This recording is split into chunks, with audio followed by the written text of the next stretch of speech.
sea. The vault of woe or wonder, cease your search. Horrid cries on havoc. All proud death. The feast is toward in thine eternal cell, that so many princes at a shot so bloodily is struck.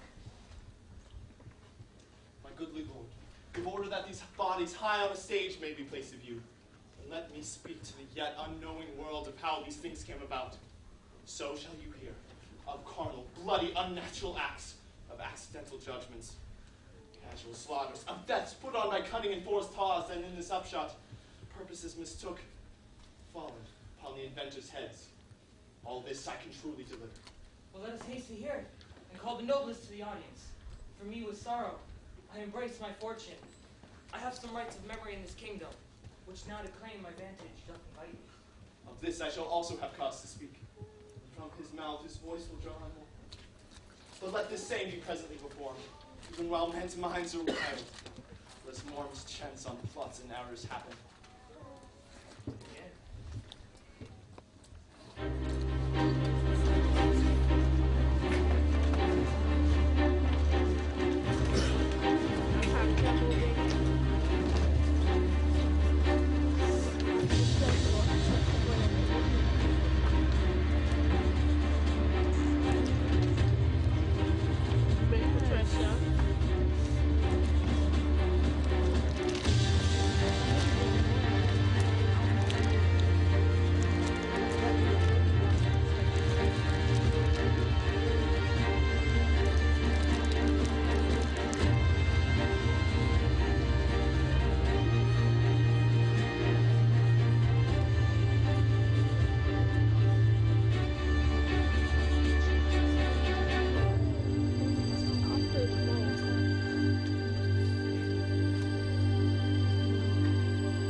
Unfold yourself. Long live the king! Bernardo? He? You come most carefully upon your hour. 'Tis now struck 12. Get thee to bed, Francisco. For this relief much thanks. 'Tis bitter cold and I'm sick at heart. Have you had quiet guard? Not a mouse stirring. Well, good night. If you do meet Horatio and Marcellus, the rivals of my watch, bid them make haste. I think I hear them now. Stand ho, who's there?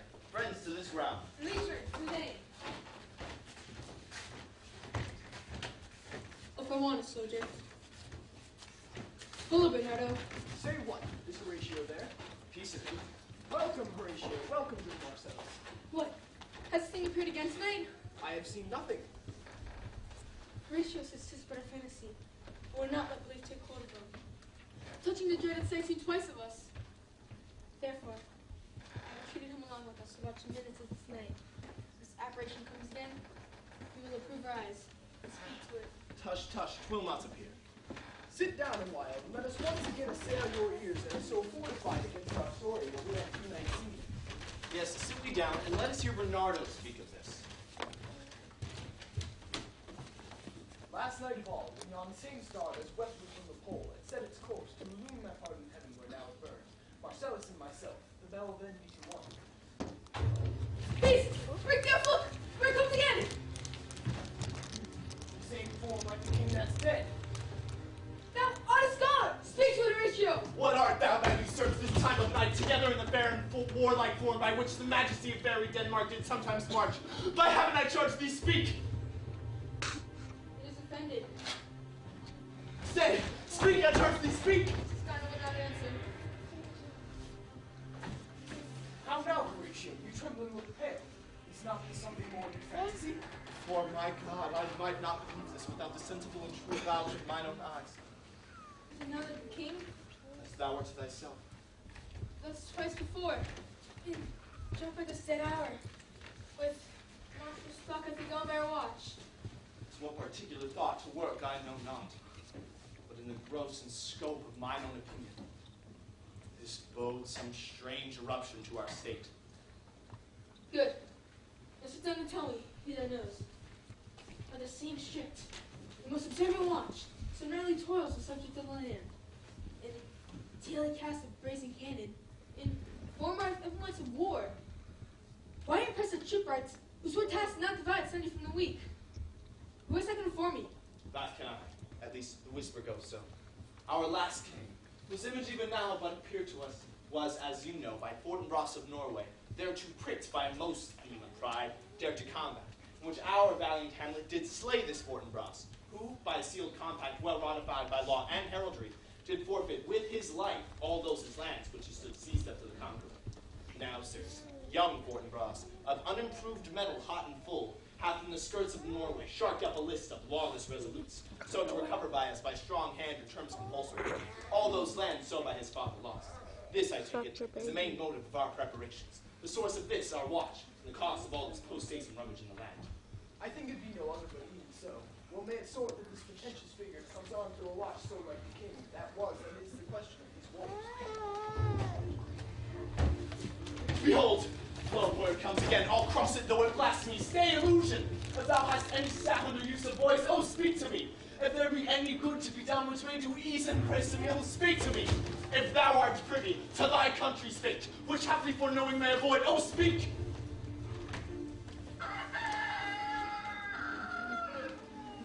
Stop it, Marcellus! Shall I strike with my sword? Do if it will not stand! 'Tis here! 'Tis here! It's gone. He was about to speak when the cock crew, And then it started like a guilty thing upon a fearful summons. The cock I've heard, that is the trumpet of the morn, doth with his lofty and shrill-sounding quote awake the god of day. Whether in sea or fire, in earth or air, the extravagant and erring spirit does hide to its confine. So I have heard, and to one part believe it. But look, the morn, in russet mantle clad, walks o'er the dew of the yond high eastward hill. Break we upon our watch, and by my advice, let us impart what we have seen unto young Hamlet.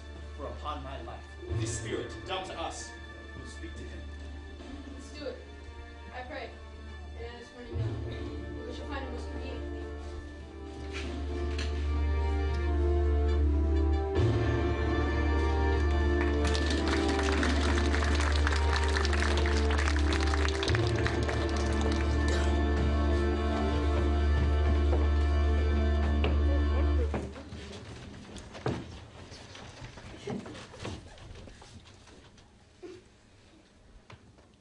Though yet of Hamlet, our dear brother's death, the memory be green, and that it us be fitted to bear our hearts in grief, and for our whole kingdom to be contracted in one brow of woe, yet so far hath discretion fought with nature, that we with wisest sorrow do think on him, together with remembrance of ourselves. Therefore, our sometime sister, and our queen, the imperiled jointress to this warlike state, have we, as 'twere with a defeated joy, with both mirth in funeral and with dirge in marriage, in equal scale weighing both delight and dole, taken to wife.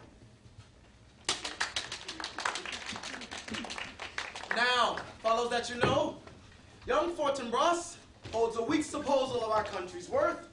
He is collied with the dream of his advantage. He had not failed to pester us of the demands of those lands lost by his father to our most valiant brother. We have here rich Norway, uncle of young Fortinbras, who, impotent and bedridden, scarcely hears of his nephew's purposes. And we hereby dispatch you, good Ostric and Cornelia, as bearers of such a greeting to Norway. In that and all things will we show our duty. We doubted nothing. Hearty farewell. And now, Laertes, what's the news with you? What is this I hear of some suit? What wouldst thou have, Laertes? Is not my offer, not thy asking? The head is not more native to the heart, the hand more instrumental to the mouth, than the throne of Denmark is to thy father. What wouldst thou have, Laertes? My dread lord, you will leave in favor to return to France, from whence I willingly came to Denmark to show my duty in your coronation. Yet now I must confess that duty done. My thoughts and wishes bend again towards France. Have you your father's leave? What says Polonius? He hath, my lord, wrung from me my slow leave, and at last I sealed my heart consent. I do beseech you, my lord, give him leave to go. Take thy fare, Laertes, and thy time use it at thy graces. And now, cousin, son? A little more than kin and less than kind. How is it that the clouds still hang on you? Not so, my lord. I am too much in the sun. Good Hamlet, cast thy nighted color off, and let thine eye look like a friend on Denmark. Do not forever with thy veiled lids seek for thy noble father in the dust. Thou knowest 'tis common. All that lives must die, passing through nature into eternity. Aye, madam, it is common. If it be, why seems it so particular with thee? Seems, madam? Nay, it is. I know not seems. 'Tis not alone my inky cloak, good mother, nor customary suits of solemn black, nor windy suspiration of forced breath, nor the fruitful river of the eye, nor the dejected havior of the visage. These indeed seem for their actions that a man might play. I have that within which passeth show, these but the trappings and the suits of woe.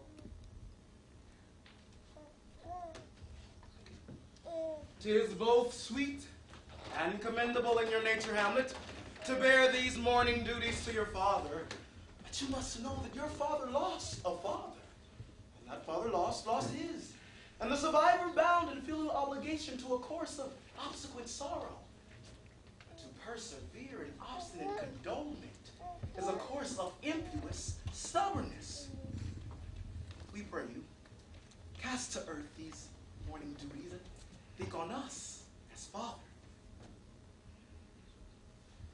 For let the world take note that you are the most immediate to the throne, and with no less mobility of love than that which a father bestows upon his son, do I impart toward you.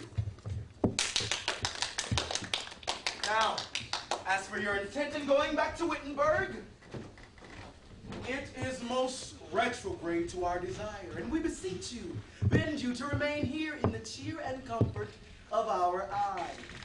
Our chiefest courtier, cousin, and son.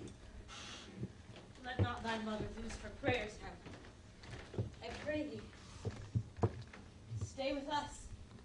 Go not to Wittenberg. I shall in all my best to obey you, madam.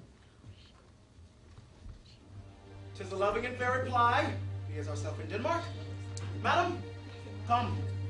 This gentle and unforced accord of Hamlet sets smiling to my heart, and grace whereof no jot can help doth Denmark drink today. And the great cannons to the clouds shall tell that the king shall rouse the heavens and bruit again, speaking earthly thunder.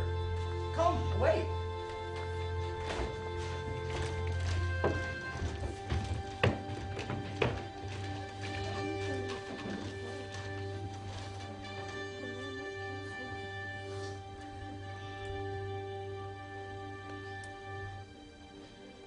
That this too sullied flesh would melt, thaw, and resolve itself into a dew.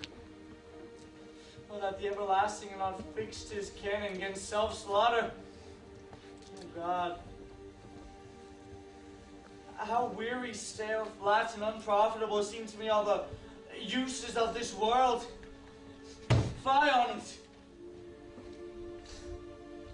'Tis an unweeded garden that grows the seed. Things rank and gross in nature possessed merely. That it should come to this. But 2 months dead. Nay, not so much, not 2.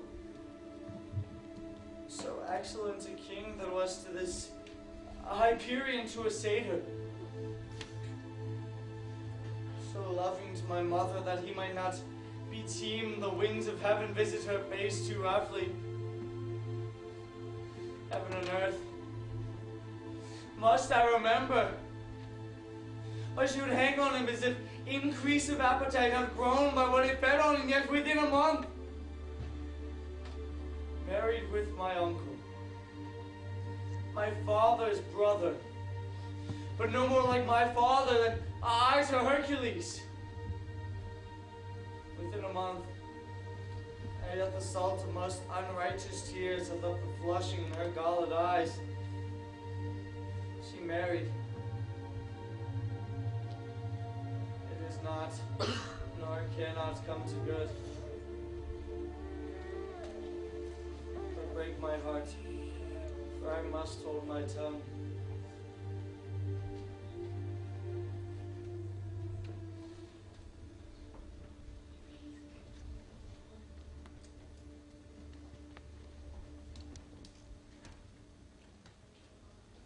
Hail to your lordship. Horatio, Say, my lord, your poor servant ever. sir, my good friend. What make you from Wittenberg? Marcellus, Right, good lord. I am very glad to see you. Good evening, sir. But what in faith make you from Wittenberg? A truant disposition, good my lord. I would not hear your enemies say so, nor shall you do mine in that violence.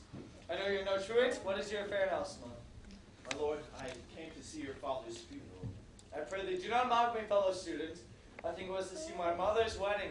Indeed, my lord, it followed hard upon. Thrift, Horatio, the funeral baked meats did coldly furnish forth the marriage tables. Would I had met my dearest foe in heaven, or my bird seen that day. My father. Methinks I see my father. Where, my lord? In my mind's eye, Horatio. He was a goodly king. He was a man. Take him for all in all. I shall not see the likes of him again. My lord, I think I saw him yesterday. Saw who? My lord, the king your father.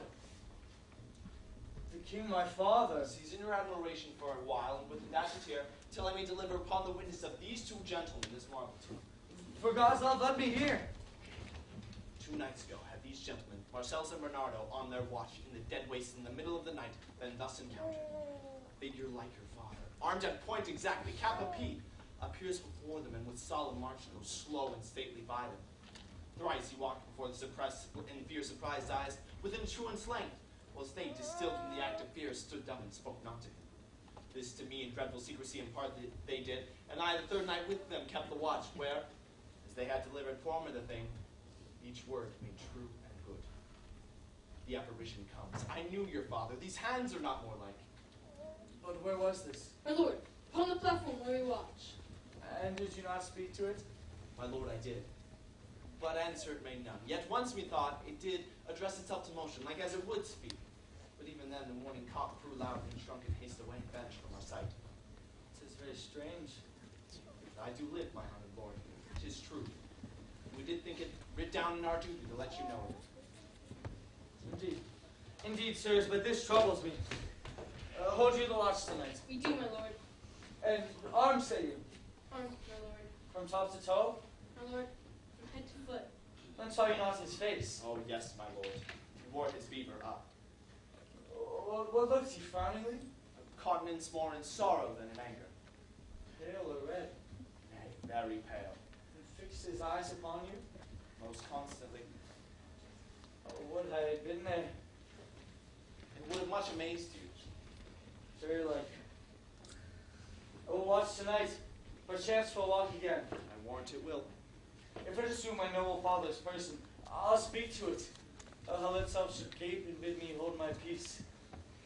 I pray you all, if you have hitherto concealed this sight, let it be tenable in your silence still.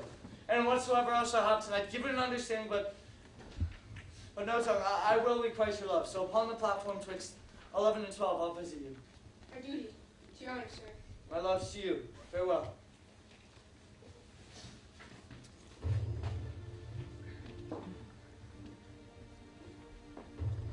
My father's spirit in arms. All is not well. Oh, would the night were come. Till then sit still, my soul. Foul deeds will rise, though all the earth o'erwhelm them to men's eyes.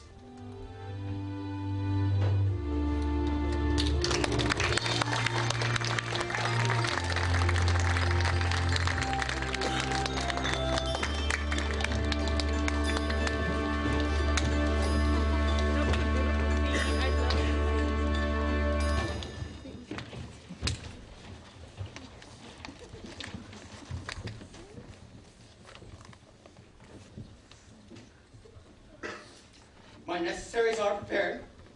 And so, good sister, as the winds give benefit, and conveys assistance, do not sleep. But let me hear from you.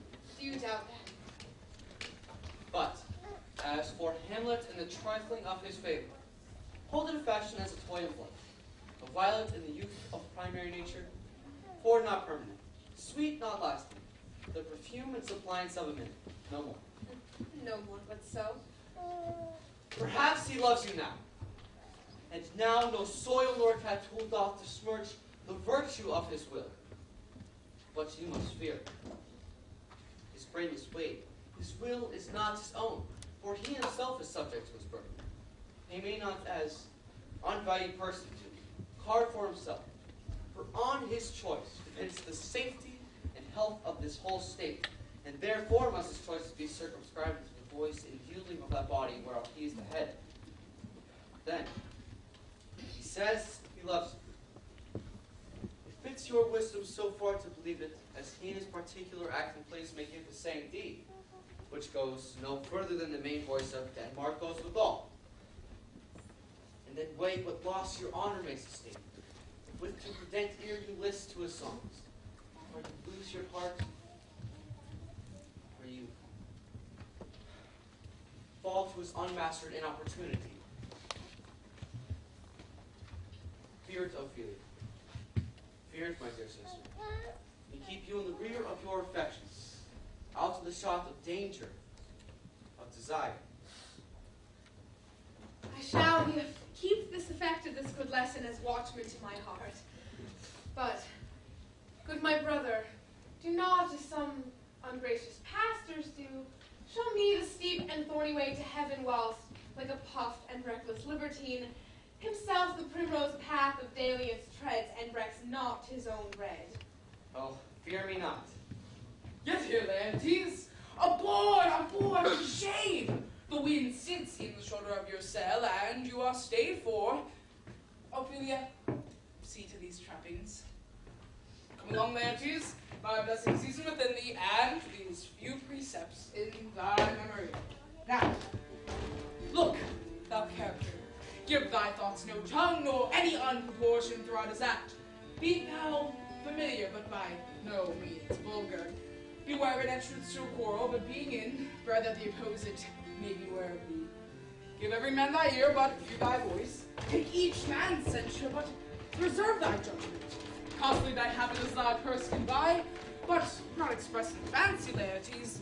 Rich, not gaudy, for the apparel oft proclaims the man. Neither a borrower nor a lender be, for borrowing oft shows the edge of husbandry. And this, above all, to thine own self be true, and it must follow, as the night the day. Thou canst not be false to any man. Farewell, son. My blessing season within thee. Most humbly do I take my leave, Father. Go, the time invites you. Your servants tend. Farewell, Ophelia, and remember well what I have said to you. 'Tis in my memory volume, and you yourself shall keep the key of it. Farewell.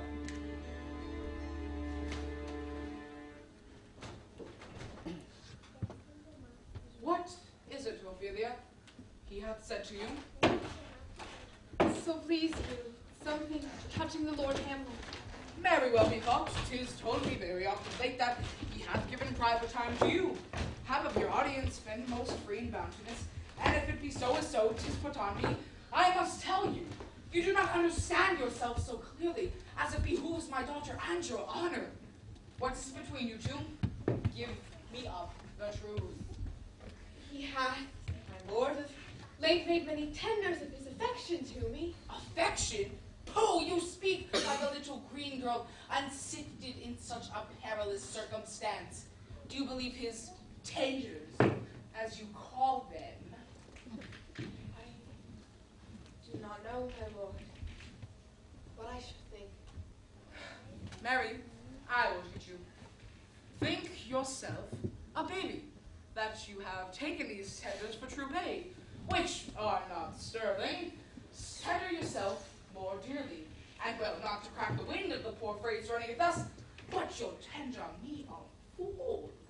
He hath importuned me with love in honorable fashion, Aye, fashion you may call it. Go to.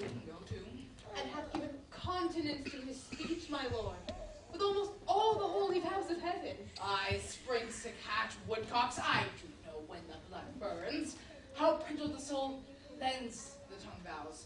These blazes are giving more light than heat, extincting both in itself as it is a making. You must not take for fire. From this time, be somewhat scanter of your maiden presence. Set your entreatments at a higher rate, and believe that for Lord Hamlet, that he is young, and with a larger tether may he walk more than what may be given you. And this, above all, Ophelia, I would not, in plain terms, have you so slandered any moment leisure as to give words or talk with the Lord Hamlet. Look to it, Ophelia, I charge you. I'll obey.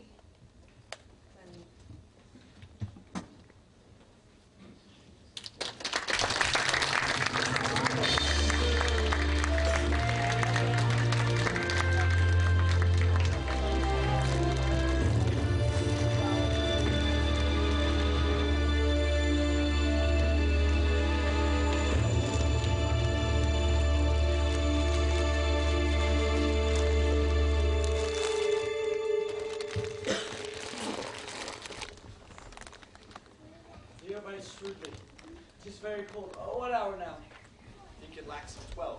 No, it struck. Indeed? I heard it not. Therein lies in the season wherein the spirit held his wont to walk. What does this mean, my lord? King doth wake tonight and takes his vows. He's wassailing the swaggering up, spinning reels, and as he drains his jaw to burnish down, the kettle drum and trumpet thus bray out the triumph of his pledge. Is it custom? Aye, merry is it, but to my mind, though I'm a native here, and in the manner born, is a custom more honored in the breach than the observance. Look, my lord, it comes. Angels and ministers of grace, defend us. Be thou spirit of health, O goblin damned. Bring with the airs from heaven or blast from hell. Be thy intent wicked or charitable. Thou comest in such a questionable shape that I'll speak to thee. I'll call thee Hamlet. King, father, royal deign, oh answer me.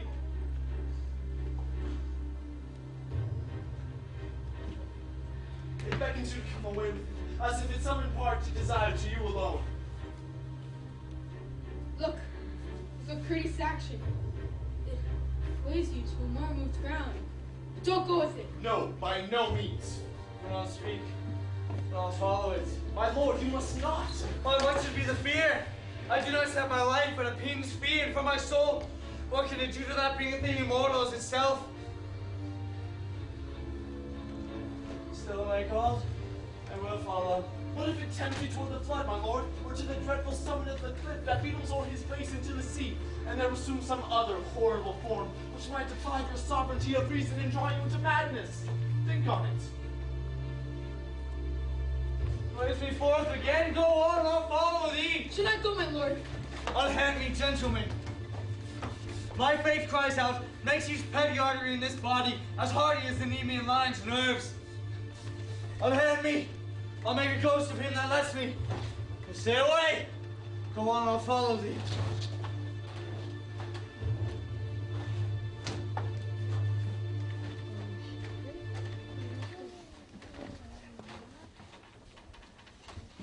Something is rotten in the state of Denmark. This fellow, 'tis not fit thus to obey him.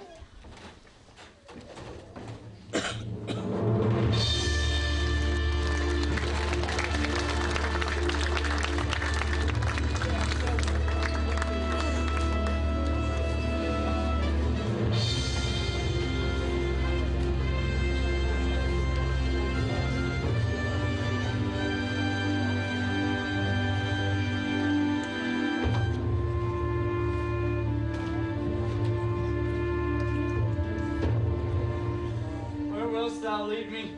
Speak, I'll go no further. Mark me. I will. My hour has almost come when I, to swim first in tormenting flames, must render up myself. Alas, poor ghost. Pity me not, but lend thy serious hearing to what I shall unfold. Speak. I am bound to hear.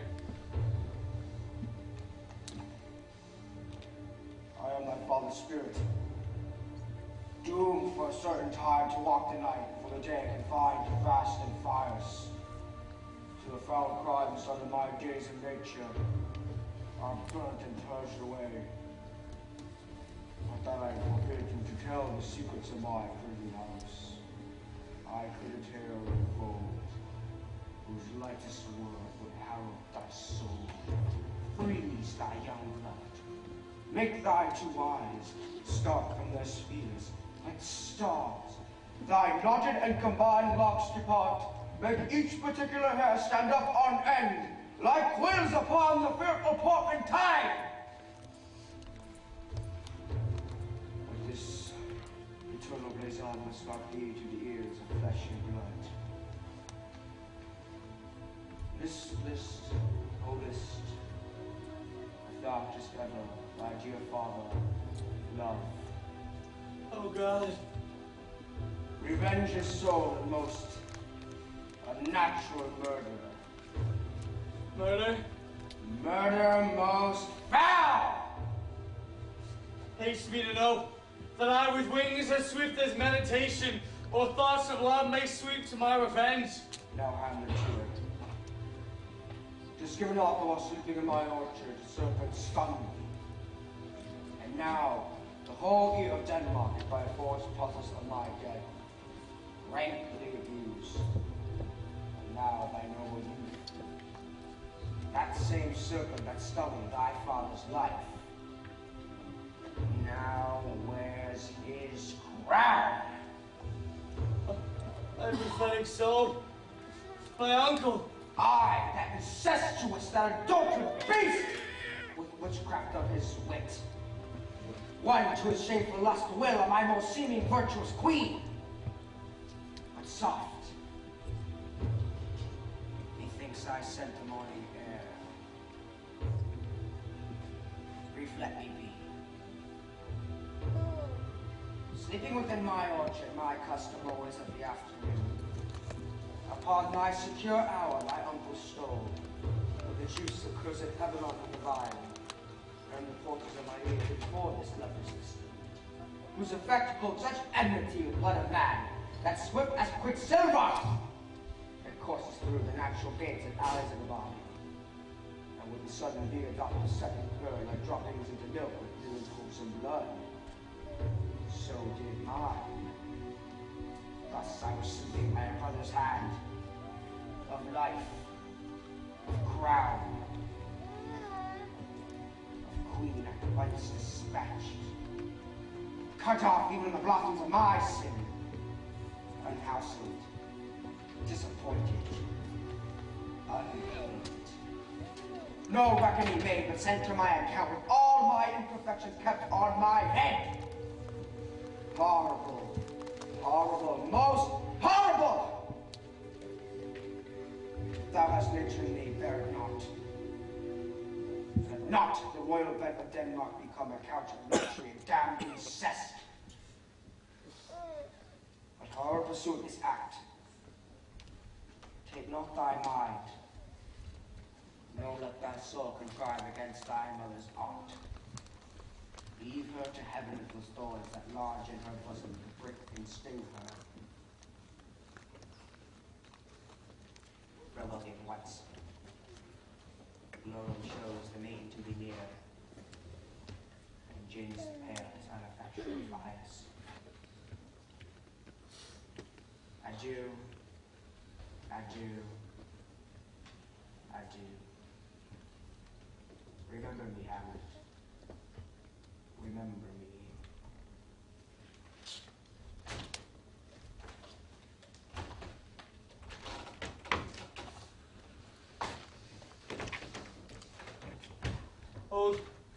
Hold my heart, and you, my sinews, grow not instant old, but bear me stiffly up. Remember thee, I, thou poor ghost, our memory holds a seat in this distracted globe. Remember thee, yea, from my table I'll wipe away all trivial fond records, and thy commandment alone shall live in the book and volume of my brain, unmixed with baser matter. Yes, by heaven. O most pernicious woman, Oh, villain! Villain, smiling, damn it, villain!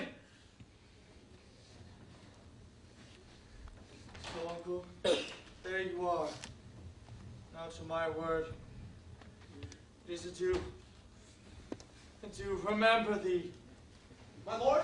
My lord. Lord Hamlet. Heaven secure. I have sworn it, so be it. What news, my lord? There's ne'er a villain dwelling in all of Denmark. He's an errant knave. Needs no ghosts, my lord. Come from the grave to tell us this. It is an honest ghost, let me tell you. If you desire to know what is between us, or mastered as you may, and our friends give you one poor request. What is it, my lord? We will. Never make known what you have seen tonight. We will not, my lord. Nay, but swear it. In faith, my lord, not I. Nor I, my lord, in faith. Upon my sword. My lord, you have already sworn. Indeed, upon my sword, indeed. Swear! Bob, you hear this fellow in the cellar is consent to swear. Propose the oath, my lord. Never to speak of this as you have seen tonight. Swear! Come hither, gentlemen, and lay your hands on my sword. Swear by my sword never to speak of this that you have seen. Swear by his sword! Oh, day and night, but this is wondrous strange. There are more things in heaven and earth, Horatio, than I dreamt of in your philosophy. But come, now as before, so strange or odd perchance I bear myself, as I perchance think me to put an antic disposition on, that you as such time see me, never shall to note that you know aught of me. So grace and mercy as to most need help you swear. Swear!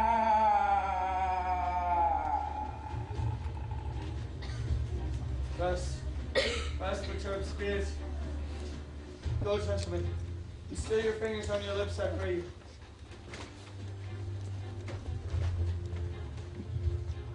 Time is out of joint. Oh, cursed spite, how that heart was born to set this right.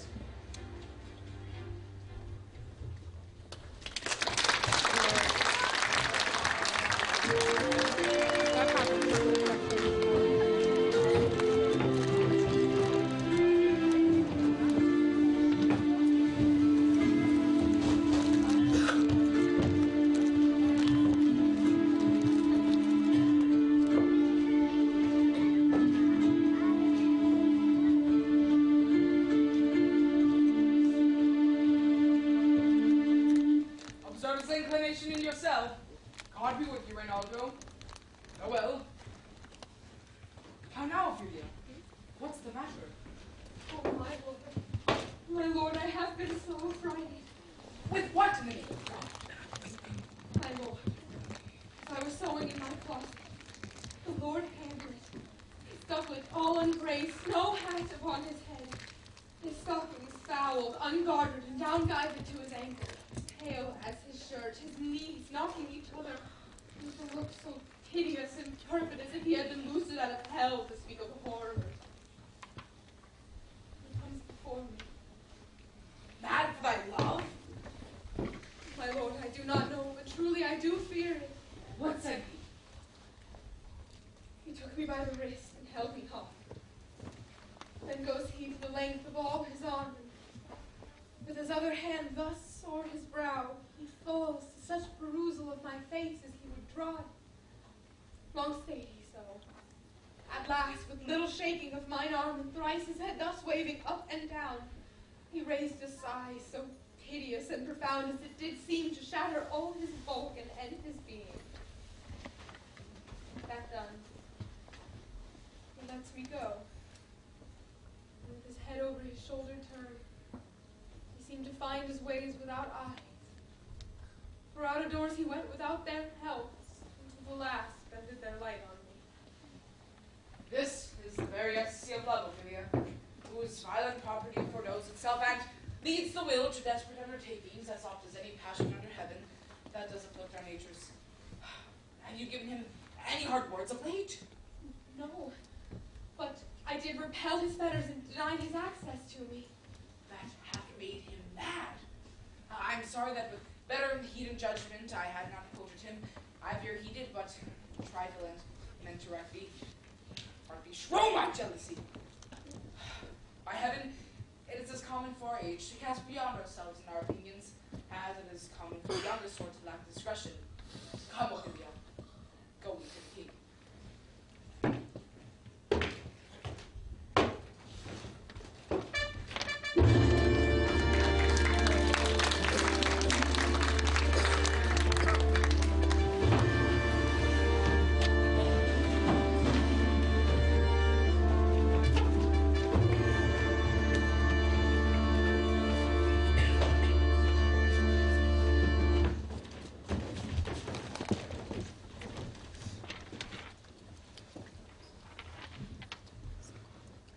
Welcome, dear Rosencrantz and Guildenstern.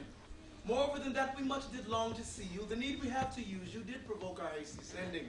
Something have you heard of Hamlet's transformation, so call it, since nor the exterior nor the inward man resembles that it was, but it should be more than the death of his father that throws him so far from the understanding of himself, I cannot dream. We entreat you both, that being of so young days brought up with him, so neighbor to his youth and hater, that you would vouchsafe your rest here in our court some little time, that by your companies to draw him on to pleasures, and to gather, as from occasion, what it is you may glean, whether to us unknown afflicts him thus, and opened lies within our remedy. Good gentlemen, he hath much talked of you. And for the supply and profit of our hope, your visitation shall receive such thanks as fit a king's remembrance. We shall give ourselves in the full bent, to lie our service freely at your feet, to be commanded. Thank you, Rosencrantz and gentle Guildenstern. Thank you, Guildenstern and gentle Rosencrantz. Go one of you and take these men to where they may refresh for visiting my too much changed son. Heavens make our presence and our practices pleasant and helpful to him. Aye, amen. The ambassadors from Norway, my lord, have joyfully returned. Thou still hast been the father of good news? Am I, my lord? I guarantee you, I hold my duties, I hold my soul to my great God and to my great king. And I do think, or else this brain of mine had stopped the trail of policy so sure that it had used to do, that I have found the cause of Hamlet's lunacy. Well, speak of that. That do I long to hear. Give first admittance to the ambassadors, my lord. My news shall be the fruit of the great feast. Thyself do them grace and bring them in. He tells me, my dear Gertrude, that he hath found the head and source of all your sons' distemper. That doubt is no other remain. His father's death and our or hasty marriage. Shall sift him. Welcome, good friends. Say, Osric, what says our brother Norway? Most fair return of greetings and desires. Upon our first, he sent out to suppress his nephew's levies, which to him appeared to be a preparation against the Polack. But, better looked into, truly found it was against your highness. Whereat grieved that so in sickness, age, and impotence was falsely born in hand, sent out arrest on Fortinbras, which he in brief obeys, receives rebuke from Norway, and in fine makes vow before his uncle nevermore to give the assay of arms against your majesty, whereon old Norway, overcome with joy, gives him 3,000 crowns in the annual feast, and his commissions to employ those soldiers, so levy as before against the Polack, with an entreaty herein further shown, that it might please you to give quite pass through dominions for his enterprise, on such regards of safety and allowance as therein are set down. It likes us well, and at our more considered time we shall read, answer, and think upon this business. Meantime, we thank you for your well-took labor. Go now to your rest. At night we feast together. Welcome home. The business is well ended, my lord. Now, to expostulate, what majesty should be, what duty is, why day is day, night, and time is time. Were nothing but waste, night, day, and time. And since brevity is the soul of which I will be brief, your noble son is mad, call I it. But to define true madness, what is it to be nothing else but mad? But let that go. More matter with less art? Matter, I swear, I use no art at all. That he is mad, 'tis true, 'tis pity. And pity, 'tis true. A foolish figure, for I will use no art. Mad, let us grant him then. And now remains the cause of this effect. Or rather say, the cause of this defect. For this effect defective comes by cause. Thus it remains, and remained thus prepared. I have a daughter, have while she is mine, who in her obedience, mark, hath given me this. Now, together and surmise. To my celestial and my soul's idol, to the most beautified Ophelia. Whoa, that's an ill phrase.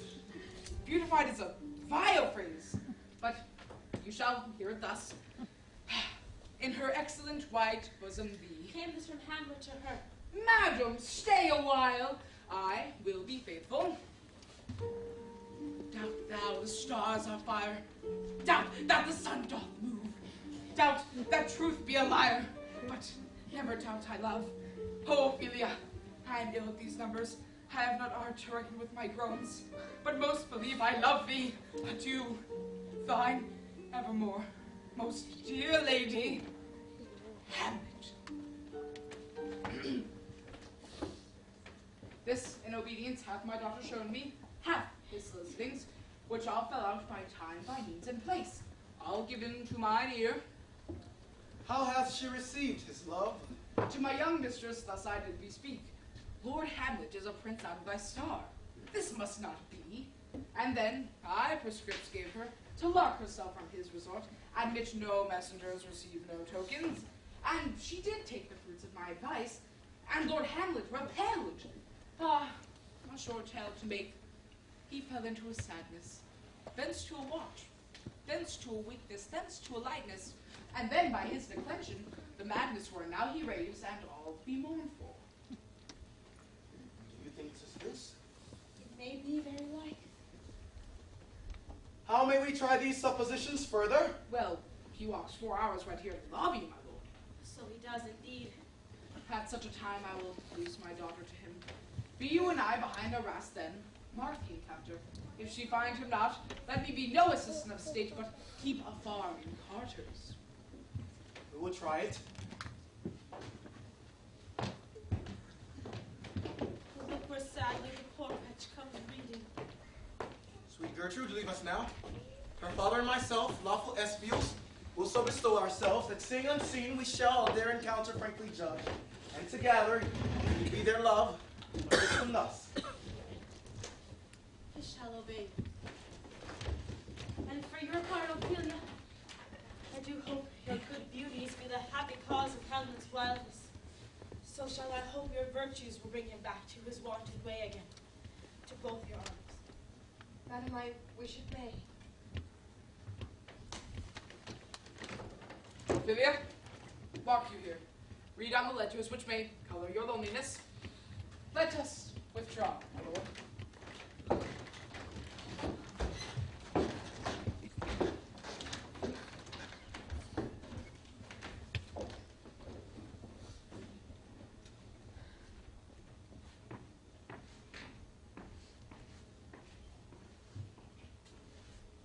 My lord, I have remembrances of yours that I have long and long to redeliver. I pray you now receive them. No, not I. I never gave you what. My honored lord, you know right well you did, and with words of so sweet breath composed as made the things more rich. Their perfume lost, take these again, for to the noble mind rich gifts wax poor when givers prove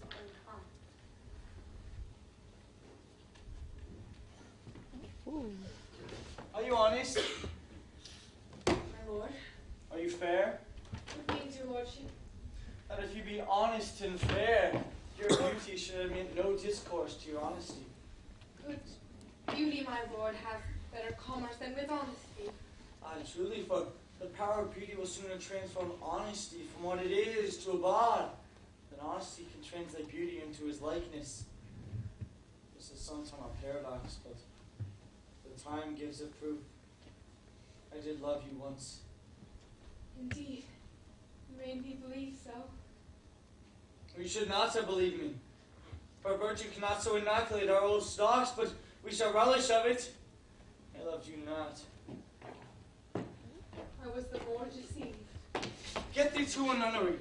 Why wouldest thou be a breeder of sinners? I myself more indifferent honest, yet I could accuse me of such things.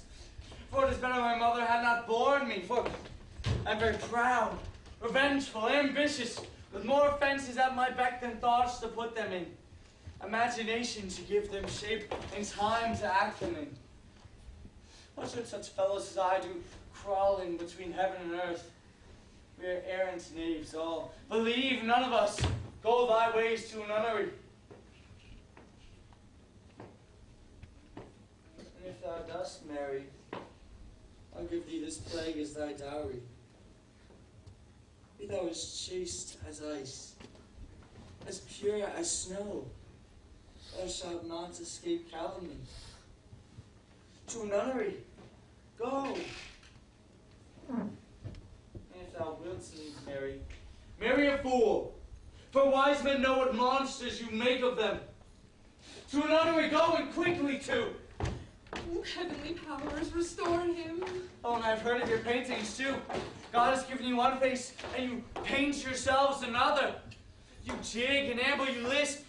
You nickname God's creatures, you make your wantonness your ignorance. Oh, no more on it. It hath made me mad.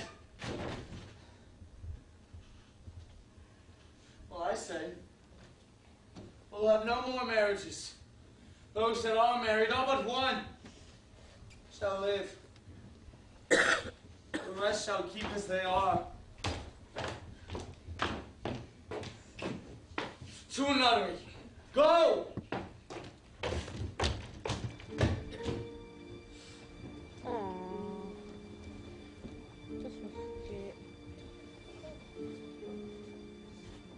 What a noble mind is here on throne. Courtiers, soldiers, scholars, eye, tongue, the sword. Expectancy and rose of the fair state, the glass of fashion and the mold of form. The observed of all observers, quite down. And I, of ladies most deject and wretched that suck the honey of his music vows, now see that noble and most sovereign reason like sweet bells jangle. Out of tune and harsh, that form and feature of blown youth now blasted with ecstasy. Oh, woe is me, to have seen what I have seen. See what I see.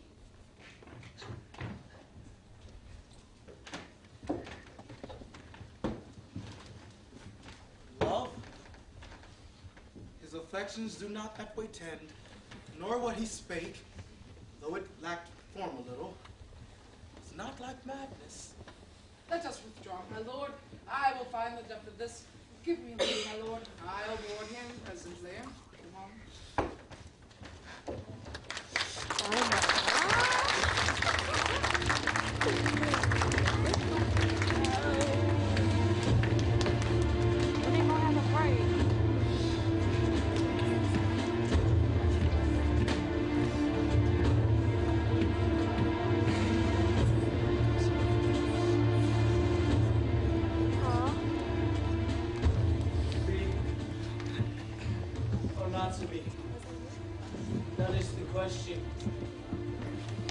Whether it is noble in the mind to suffer the slings and arrows of outrageous fortune, or to take arms against a sea of troubles, and by opposing, end them. To die, to sleep, no more. And by sleep to say, we in the heartache, that thousand natural shocks that flesh is heir to, consummation devoutly to be wished. To die. To sleep. To sleep, perchance to dream. Aye, there's the rub. For in that sleep of death, what dreams may come when we have shuffled off this mortal coil must give us pause. For who would bear the whips and scorns of time? The pangs of despised love, the law's delay, the insolence of office, the spurns the patient merit of the unworthy take, when he himself might as quiet as make with a bare bodkin. Would fardels bear to grunt in sweat under a weary life, but that the dread of something after death, the undiscovered country from whose bourne no traveller returns, puzzles the will. It makes us rather build those ills we have than fly to others we know not of. Thus, conscience does make cowards of us all. Thus the nascent hue of resolution is sicklied o'er with the pale cast of thought. And enterprises of great pith and moment, with disregard their currents turn awry,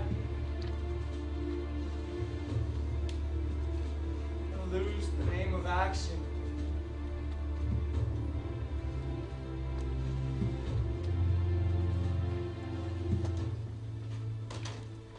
How does, my good Lord Hamlet?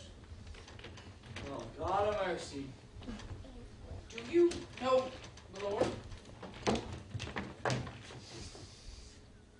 Excellent well. You are a fishmonger. Not I, my lord. Then I would you were so honest a man.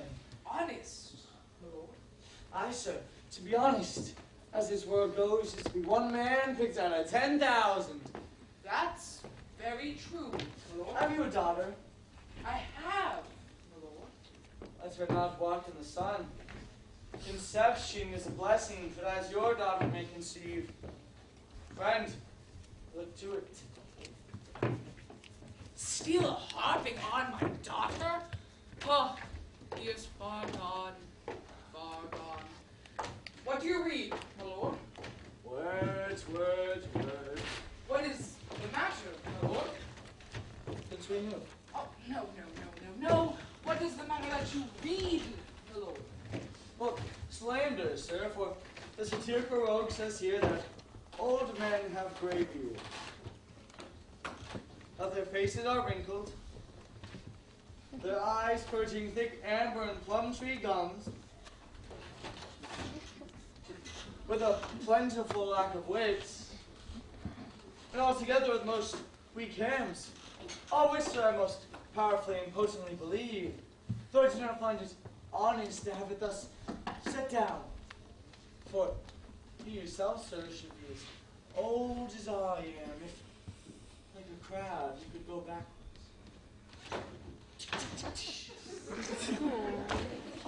No, this is madness. Yet there is a method in it. Will you walk out of the air, my lord? Into my grave. Oh, yes, indeed. That is out of the air. My lord, I will most humbly take my leave of you now. You cannot, sir, take from me anything that I more willingly part withal, except my life. Except my life. Except my life. Farewell, my lord. These tedious old fools. You go to seek the Lord Hamlet. There he is. My honored lord, my most dear lord. My excellent good friends. And how's our Gilbert Ah, Rosencrantz, good lads, how do you both? As the indifferent children of the earth. Happy, and that we're not over happy. Unfortunate's cap we're not the very best. Nor the soles of her shoes. Neither, my lord. And you live about her waist, or the middle of her favors. Faith, her private we. Almost true, she is a strumpet. But what have you deserved at the hands of fortune that she sends you to prison hither? Prison, my lord? Denmark's a prison. Then is the world one. A goodly one. With so many dungeons, wars, and confines. Denmark being one of the worst. We think not so, my lord. Why then 'tis not to you. For there's nothing good or bad, but thinking makes it so.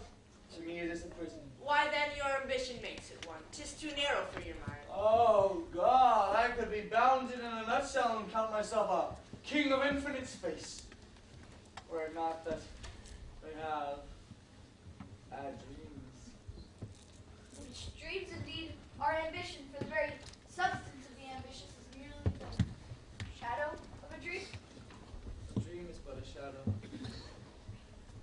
Shall we to the court? For by my fay I cannot reason. We'll wait upon you. No such matter. I will not sort you with the rest of my servants, for to speak to you like an honest man, and most dreadfully intended. But in the beaten way of friendship, what made you at Elsinore? To visit you, my lord, no other occasion. Were you not sent for? Is it your own inclining? Is it a free visitation? Come, deal justly with me. My lord, we were sent for. Tell you why. So shall my anticipation prevent your discovery, your secrecy to the king and queen molts no feather. I have a late, but wherefore I know not, lost all my mirth. Foregone all custom of exercise, and indeed it goes so heavily with my disposition that this goodly frame, the earth, seems to me a sterile promontory. This excellent canopy, the air, this brave o'erhanging canopy, this majestical roof fretted with golden fire, why, it appears to me a foul and pestilent congregation of vapors. What a piece of work is a man. How noble in reason, how excellent in faculty, in form, in moving, how express and admirable. In apprehension, how like an angel. In action, how like a god. The beauty of the world, the paragon of animals. And yet to me, what is this quintessence of dust? Man delights not me. No, nor woman either, though by your smiling you seem to say so. My lord, there was no such stuff in my thoughts. Why did you laugh then when I said man delights not me? To think, my lord, if you delight not in men, then what Lenten entertainment these players shall receive from you? We quoted them on the way, and hither they are coming to offer you service. What players are they? Even those who were wont to take delight in, the tragedians of the city. How changed it if they traveled? Aha! It's telltales of the beast. The players come. Gentlemen, you are welcome to Elsinore. But my uncle, father, and aunt's mother are deceived. In what, my lord? I am but mad north-northwest. But when the wind is southerly, I know a lot from my aunt saw. The actors have arrived, my lord. These are the best players in the world, whether for comedy, tragedy, history, pastoral, comical, pastoral, historical, pastoral, tragical, pastoral, comical, tragical, historical, pastoral. These are the only men. Oh, Jephthah, judge of Israel, what a treasure hast thou? What treasure had you, lord? Why, one fair daughter in no more, the which she loved passing well. Still harping on my daughter. Am I not in the right, old Jephthah? Well, if I were to be Jephthah, my lord, I have a daughter that I love, passing well. Nay, that follows not. But come, for look where my regiment comes.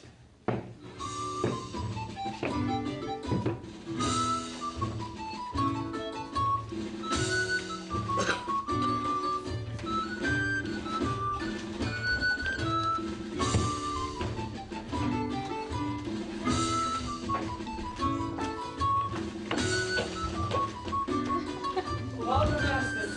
Welcome all. You are welcome to Elsinore. Old friends. Come, we'll have a speech straight. Come, give us a taste for your quality of passionate speech. What speech, my good lord? I heard thee speak me a speech once, but it was never act. 'Twas a near scale to Dido, and thereabouts of it, especially when he speaks of pride and slaughter. If a living in your memory, begin with this line. Let me see. The rugged Pyrrhus, he whose sable lawn is black as his purpose to the night resemble. When he lay couched in his ominous horse, hath now this dread and black complexion with heraldry more dismal. With blood of fathers, mothers, daughters, and sons, roasted in wrath and fire, and thus o'er sides with coagulate gore. With eyes like carbuncles, the rugged Pyrrhus, old grandsire Priam seeks. Shall precede you. Oh. My God, my lord, great accent, great discretion. Shh. Non-fight. Striking to show that grief. His antics toward rebellious to his arm, lies false, repugnant to command. Unequal meshed, appears that Priam drives, and rage strikes wide. With the whiff and wind of his fell sword, the unnerved father falls. Then, senseless Ilium, seeming to feel his blow, with flaming top stoops to his base. With a hideous crash, checks prison to pierce his ear. For lo, his sword, which is declining on the milky head of Reverend Priam, seemed to end his fate. 'Twas a painted tyrant Pierce stood, and like a neutral to those willing matter, did nothing. But as we often see against them storm, a silence in the heavens, the wreck stands still, the ball blows speechless, and the oars below us such as death. And none the dreadful thunder doth rend the region. And never did the Cyclops' hammer fall on Mars' armor, forged to prove a turn, with less remorse than Pierce's bleeding sword. Now falls on Priam! This is too long! It's out to the barbers with your beard. He's heard tell of Audrey or he sleeps. Come, to Hecuba. But our woe had seen the mobile coin run barefoot up and down, threatening the flames to prison room. A cloud upon that head where late the diadem stood. And for a robe, about her length and all her teeming loins a blanket. If the gods themselves did see then, when she saw Pierce make malicious sport, in mincing her husband's limbs with his sword, the instant burst of clamor that she made, unless things mortal moved them not at all, would have made milch the burning eyes of heaven, in passion, in the gods. Look how flushed the actor is! Oh, prithee, no more. 'Tis well. I'll have you speak to us soon. Sir, will you say the players will be bestowed? Yes, my lord, I will use them according to their desert. God's bodykins made much better. He's every man after his own desert, and who should escape whipping? He's every man after your own honor and dignity. The less they deserve, the more merit is in your bounty. Take them in. Come along, gentlemen. Old friend, canst thou play the murder of Gonzago? Aye, my lord. Well, we'll play tomorrow night. But you could study a few 10 to 16 lines out in certain it, could you not?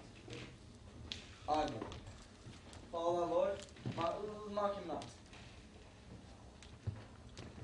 Deswing, you're welcome to Elsinore. Good, my lord. So, goodbye to you.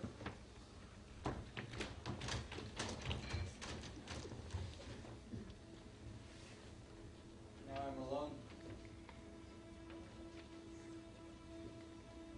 Oh, what a rogue and peasant slave am I. Is it not monstrous that this player here, but in a fiction, in a dream of passion, could force his soul so to his own conceit, that from her working all his visage wand? Tears in his eyes, distraction in his aspect, and his whole function suiting with forms to his conceit. And all for nothing. For Hecuba. What's Hecuba to him, or he to Hecuba, that he should weep for her?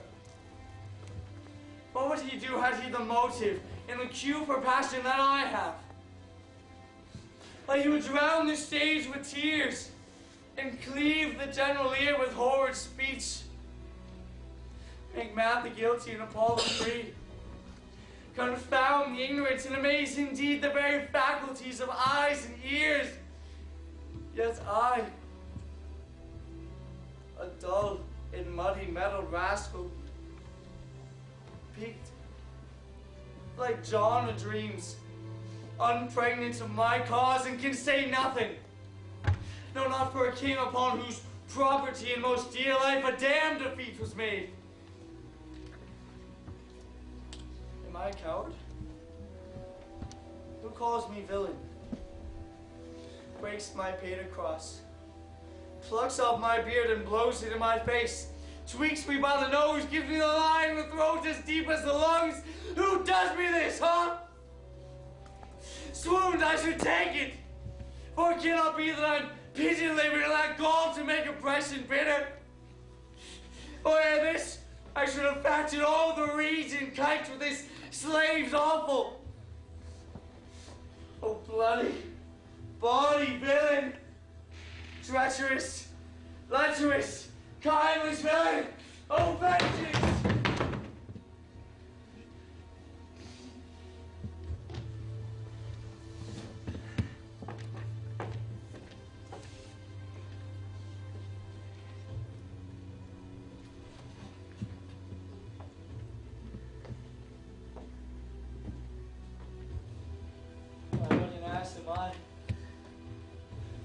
most brave?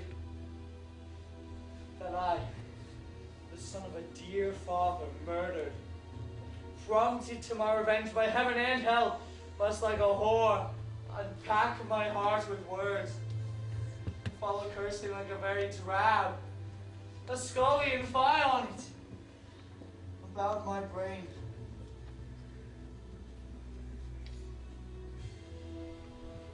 I've heard that guilty creatures sing in a play. I've been so struck to the soul by the very cunning of a scene that they proclaim their malefactions. For murder, though it have no tongue, will speak with most miraculous organ.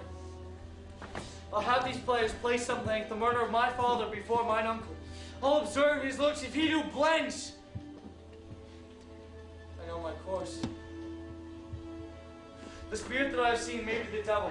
The devil hath power indeed to assume a pleasing shape, yea, and perhaps out of my weakness and my melancholy abuses me to damn me, as he is potent with such spirits. I'll have grounds more relative than this.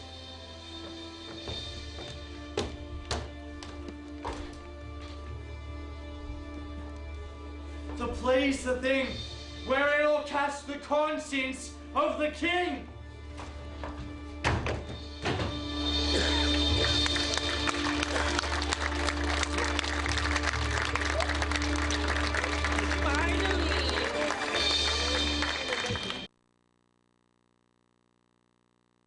Such turbulent and dangerous lunacy. He does confess he feels himself distracted, but for what cause will by no means speak. Did he receive you well? Most like a gentleman. But with much forcing of his disposition. Did you essay him to any pastime? My lord, it so fell out that certain players we were wrought on the way. Of these we told him, and there did seem to him a kind of joy to hear of it. They are about the court, and as I think, they have ordered already this night. But 'Tis most true, my lord, and he beseeches your majesties to hear and see the matter. With all my heart, and it doth much content me to hear him so in kind. Good gentlemen, drive him further onto these delights. we shall, my lord.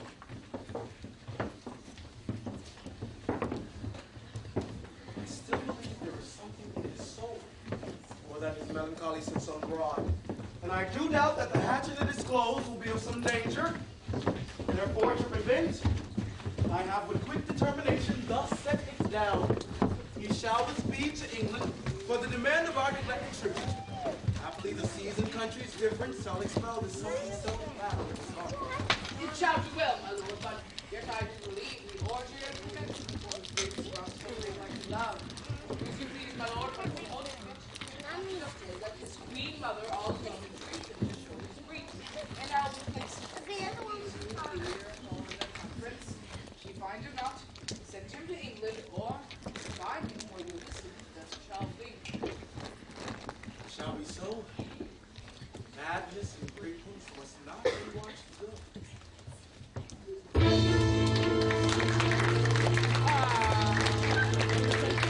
I have no idea.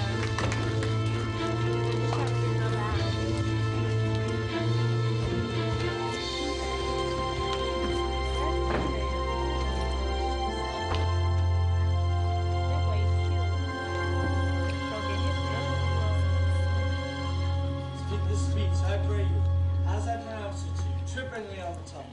I warrant your honor. One over, Horatio. Sweet lord, at your service. Horatio, thou art seen as just a man as ere my conversation coped withal. My dear lord. Nay, do not think I flatter, for give me that man that's enough passion slave, and I'll wear him in my heart's core. Aye, in my heart of heart as I do thee. Something too much of this. There's a plate tonight before the king. Once the event comes in the circumstance which I told thee of my father's death. Thou seest that act afoot. Even with the very comments of thy soul, observe mine uncle. His occulted guilt do not unkennel itself in one speech. And as the damned ghost that we have seen, my imaginations are as foul as Vulcan's city. Give him heedful note. For I mine eyes will rivet to his base, and after our judgments join in censure of his seeming.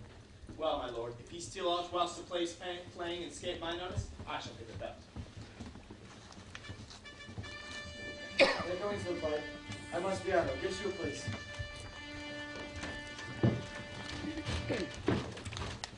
fares our cousin Hamlet? Excellent in faith. Of the chameleon's dish. Aye, Pierre. Promise crammed. You cannot be taken so. I know nothing of this answer. These words are not my own. No, nor mine now. Be the players ready? Yes, my lord, they say upon your patience. Come hither, my dear Hamlet, sit by me. Nay, mother, here's muscle more attractive. My lord, did you mark that?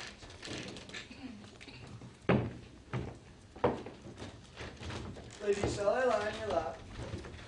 No, my lord. I mean my head upon your lap. I, my lord. Did you think I meant country matters? You are merry, my lord. Who, I? I, my lord.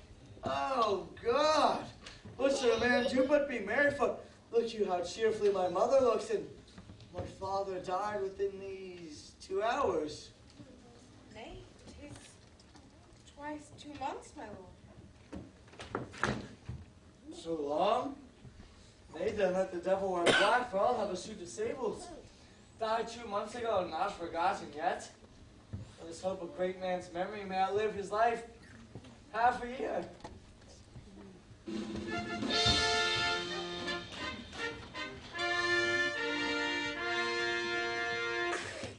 For us and for our tragedy, here stooping to your clemency, we beg your hearing patiently. Is this the prologue or the posy of a ring? 'Tis brief, my lord. As woman's love. Oh.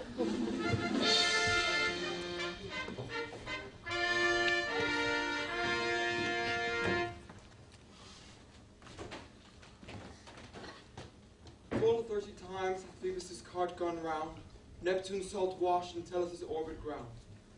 Since love our hearts and Hymen did our hands, unite commutual in most sacred bands.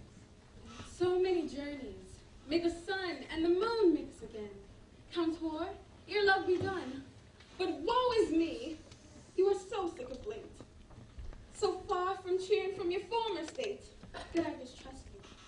Yet though I distrust, discomfort you, my lord, and nothing less. Where love is great, the littlest doubts are fears. Where little fears grow great, great love grows there. Faith, I must leave thee. Love and shortly too. My operative powers their functions leave to do. Thou shalt live in this fair world behind. Honored, beloved, and happily one is kind. For husband shalt thou. Oh, confound the rest. Such love must needs be treason in my breast. And second husband let me be cursed. None but the second, but who killed the first? Oh, wormwood, wormwood. I do believe you think what now you speak. But what we do determine oft we break. What to ourselves the passion we propose, the passion ending, doth the purpose lose. So think thou wilt no second husband wed, but die thy thoughts when thy first lord is dead. Nor earth to give me food, nor heaven light, sport and repose locked for me day and night. To desperation turn my trust and hope, and anchor's chain prison be my scope. Each opposite that blinks the face of joy, meet what I would have well in it destroy. Both here and hence pursue me lasting strife. If once a widow, ever I be a wife. Oh, she should break it now. Sweet, 'tis deeply sworn. Leave me here awhile. My spirits grow dull, and fain I would beguile the tedious day with sleep. Sleep rock thy brain, and never come mischance between us twain. I don't know, like you this play. The lady protests too much, methinks. Oh, but she'll keep her word. Have you heard this story before? Is there no offense in it? They do but jest. Poison and jest. No offense in the world. What do you call this play? The mousetrap. Married how? Tropically. The play is the image of a murder done in Vienna. Gonzago's the duke's name. Baptista his wife. You shall see anon. 'Tis a knavish piece of work. Your Majesty and I that have free souls, it touches us not. That the galled jadewinks, our withers are unwrung. Here comes one Lucianus, nephew to the king. You are as good as a chorus, my lord. Well, I could interpret between you and your love if I could see the puppets dowdy. You are keen, my lord, you are keen. It cost you a groaning to take off my edge. Still better and worse. You must thank your husbands. Begin, murderer. The croaking raven doth bellow for revenge. Thoughts black. Hands apt, drugs fit in time agreed. Confederate season, else no creature seen. Thou mixture rank of midnight weeds collected, with Hecate's bands thrice blasted, thrice infected, of natural magic, of dire property. Unwholesome life, Ursa, immediate. He poisons him in the garden for his estate.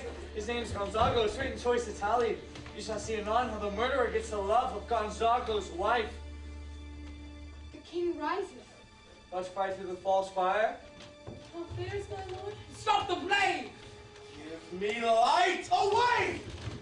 Lights! Lights! Lights!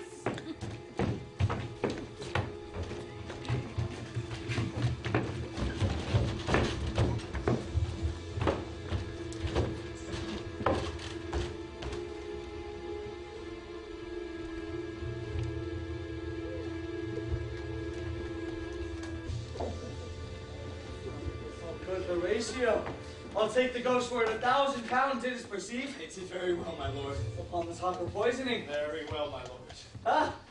Come some music, come more quarters. For if the king like not the comedy, why then, be like he likes it not for thee. Come some music. My lord vouchsafed me a word of you. Sir, how bold he stood. The king, sir. I sure what of him? In his retirement, marvelous distemper. With drink, sir? My lord with choler. Sir, your wisdom should show itself more richer to signify this to the doctor. For me to put him to his purgation would perhaps send him into far more choler. Good my lord, put your discourse into some phrase and start not so wildly for my affair. And tame, sir? Pronounce. The queen, your mother, in most great affliction of spirit, has sent me to you. You're welcome. My lord, this courtesy is not of the right breed. If it shall please you to make me a wholesome answer, I will do your mother's commandment. If not, your pardon in my return shall be the end of my business. Sir, I cannot What, my lord? make you a wholesome answer. My wit's diseased, but sir, such church I can make you shall come in. Or shall you say my mother? Therefore no more but to the matter, my mother say you. Then thus she says your behavior has struck her into amazement and admiration. Oh, wonderful son that can so astonish a mother. Is there no sequel at the heels of this admiration? In part. She desires to speak with you in her closet ere you go to bed. We shall obey were she. 10 times our mother. Have you any further business with us? My lord, you once did love me. And do still, by these pickers and stealers. Good. So what is the cause of your distemper? You do surely by the door upon your own liberty if you deny your griefs to your friend.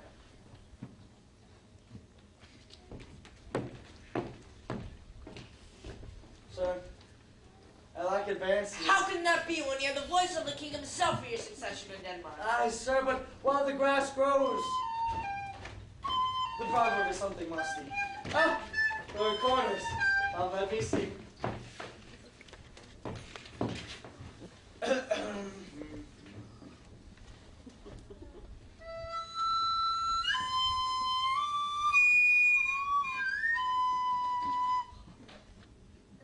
To withdraw with you. Are you about to recover the wind of me as if to drive me into a toil? Oh, my lord, my duty be too bold, my love is too unmanly. I do not well understand that. Will you play upon this pipe? My lord, I cannot. I pray you. Believe me, I cannot. I do beseech you. I know no touch of it, my lord. Sir, it is as easy as lying. Govern these vantages with your fingers and thumbs. Give it breath with your mouth. And with discourse most eloquent music. Look you, these are the stops. But these cannot I command to any utterance of harmony. I have not the skill. Oh, look you how unworthy a thing you make of me. You would play upon me. You'd seem to know my stops. You would pluck out the heart of my mystery. You would sound me from my lowest note to the top of my compass. There's much music, excellent voice in this little organ. Yes, cannot you make it speak?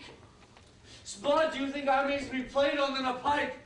Though you can press me, yet you cannot play upon me. My lord, the Queen would like to speak with you, and presently.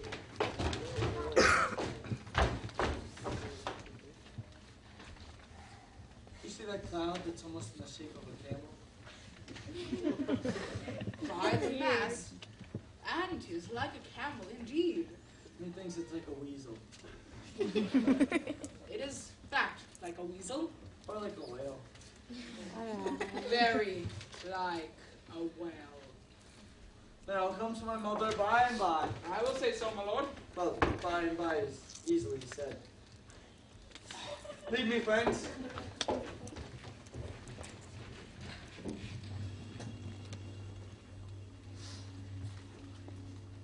Tis now the very witching time of night, when churchyards yawn and hell itself breathes out contagion to this world.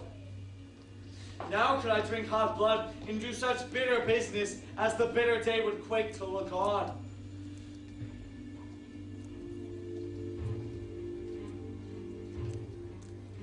Soft. Now to my mother.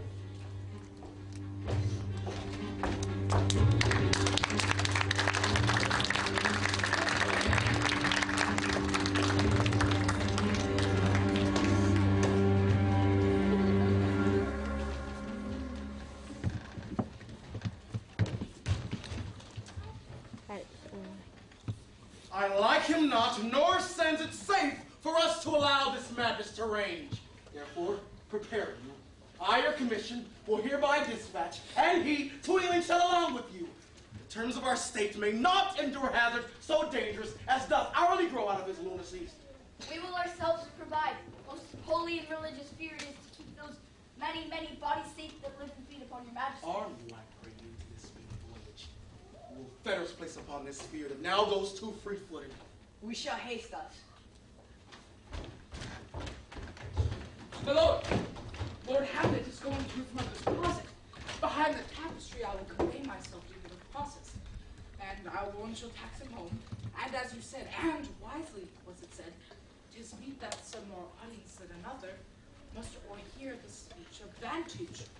Fare you well, my lord. I will call upon you ere you go to bed, and tell you all I know. Thanks, my good lord.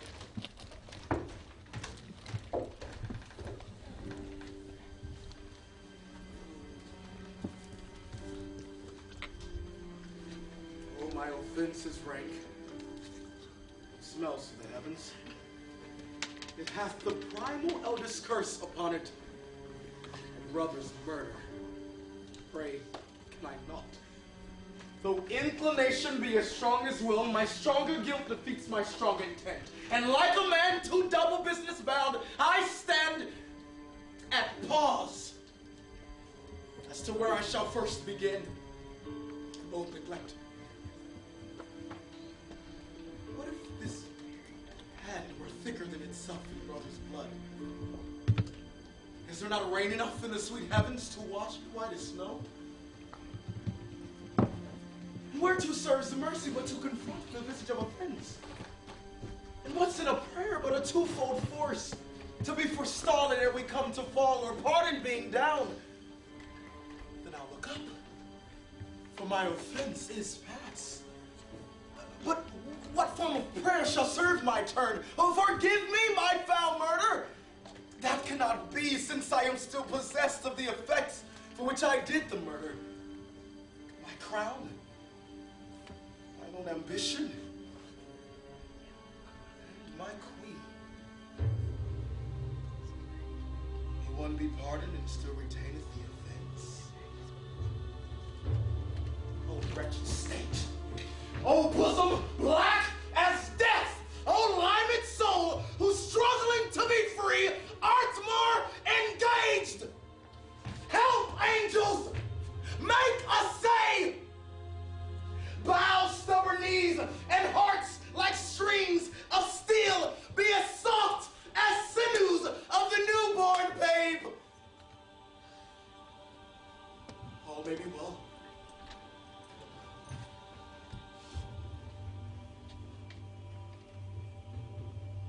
Now my schedule is packed. Now here's a praying, and now I'll do it. So he goes to heaven's until my revenge. I will be scanned. Villain takes my father, and for that I, his sole son, do this same villain send to heaven. But that's hiring salary, not revenge. He took my father grossly, full of bread, with all his crimes broad blown.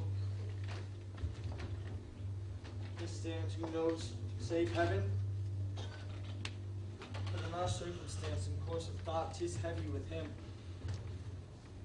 Am I then revenged to take him on the purging of his soul, when he is fit and seasoned for his passage? No. Stay, Blade. Know thou more horrid hint, when he is drunk asleep or in age, or in the incestuous pleasure of his bed. As game of swearing or about some act that has no relish of salvation in it, then I'll do it. That his heels may kick at heaven, and his soul may be as damned and black as hell whereto it goes. My mother stays. His physic but prolongs thy sickly days.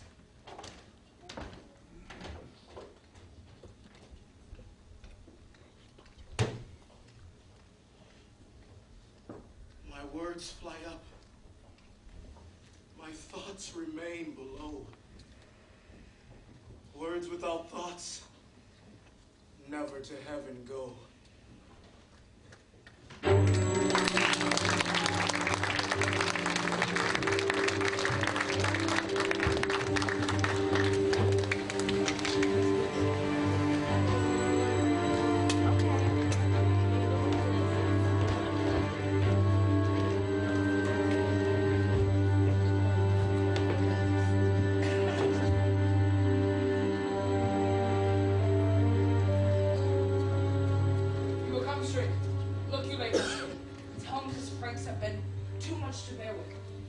Your grace hath screened between much heat and hid. I will silence me over here, my lady. Pray you, be round with him. Mother! Oh, mother! I'll warn you. Do me not withdraw, I hear him coming.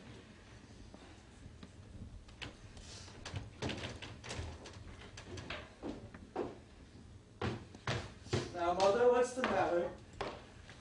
Hamlet, thou hast thy father much offended. Mother, you have my father much offended. Come, you answer with an idle tongue. Go, you question with a wicked tongue. How now, Hamlet? What's the matter now? Have you forgot me? No, by the rood not so. You're the queen. You're a husband's brother's wife. And when it were not so, you are my mother. Nay, then I'll set those to you that can speak. Come and sit you down. You shall not budge. You come not, for I set up a glass where you may see the inmost parts of you. What wilt thou do? Help, help, help! What ho? Help, help, help! I'm now a rat. Dead for a ducat. Dead! Ah! I am slain! Oh me, what hast thou done? I know not. Is it the king? What a rash and bloody deed this is.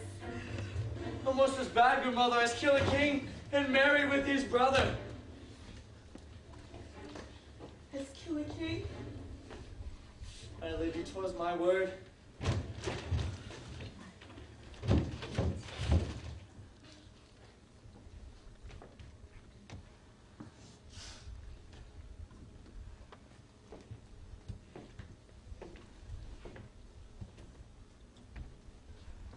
Thou wretched, rash, intruding fool.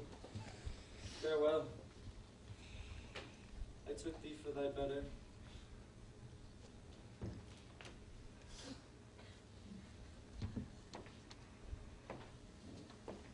Be bringing of your hands. Peace. Sit you down.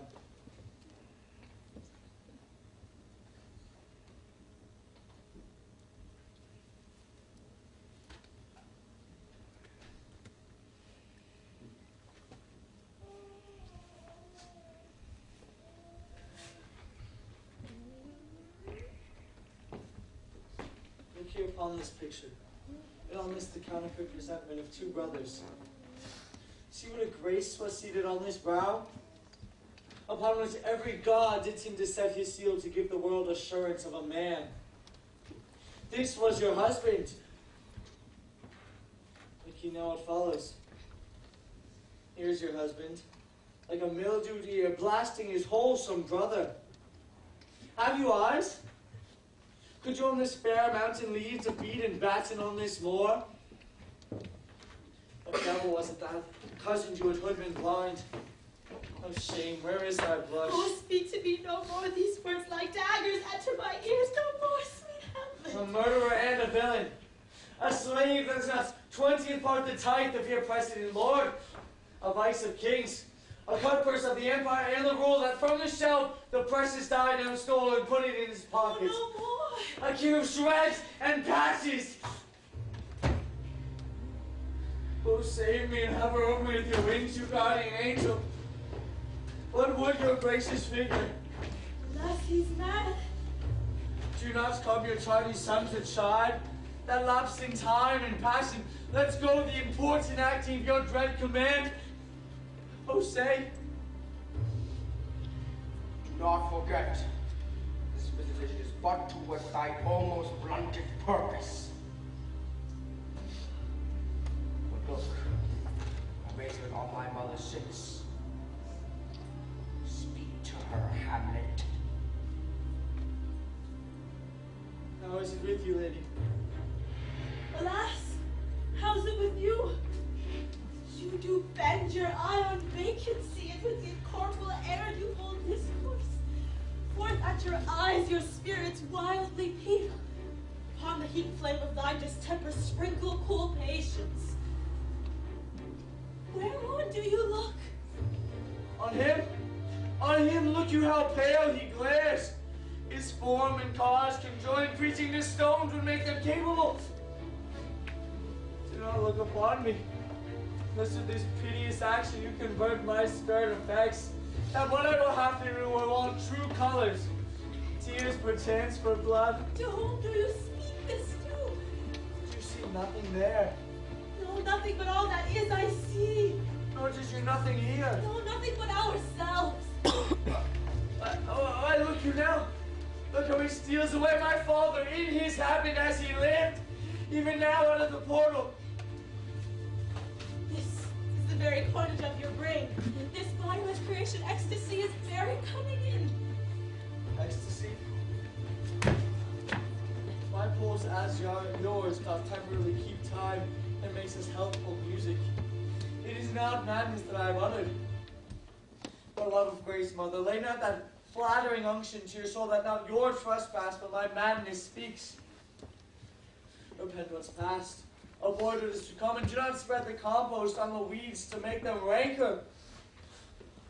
Forgive me this my virtue, for in the fatness of these pursy times, virtue itself of vice must pardon, beg, yea, curb and woo for leave to do him good.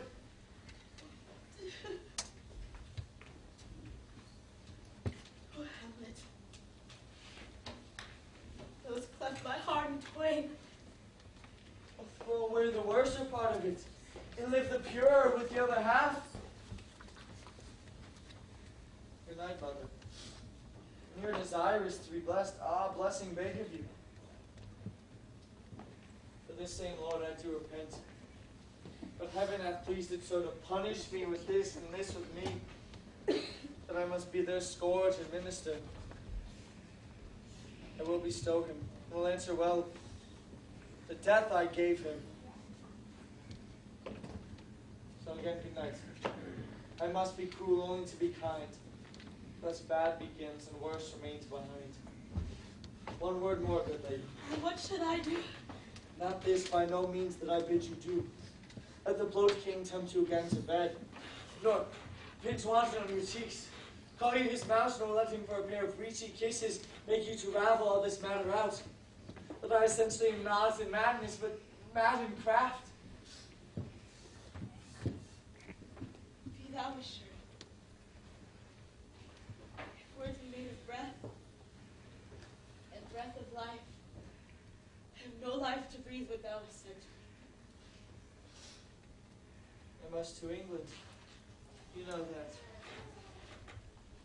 Well, I had forgot.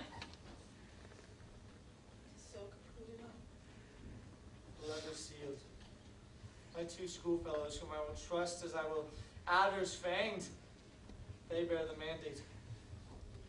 They shall sweep my name, sweep me to knavery, for 'tis a sport to have the engineer hoist with his own petard. And it shall go hard, but I will delve 1 yard below their mind and blow them at the moon. Good night. Indeed, this same Lord is now most still, most secret, and most grave. Was the life of a foolish, prating knave.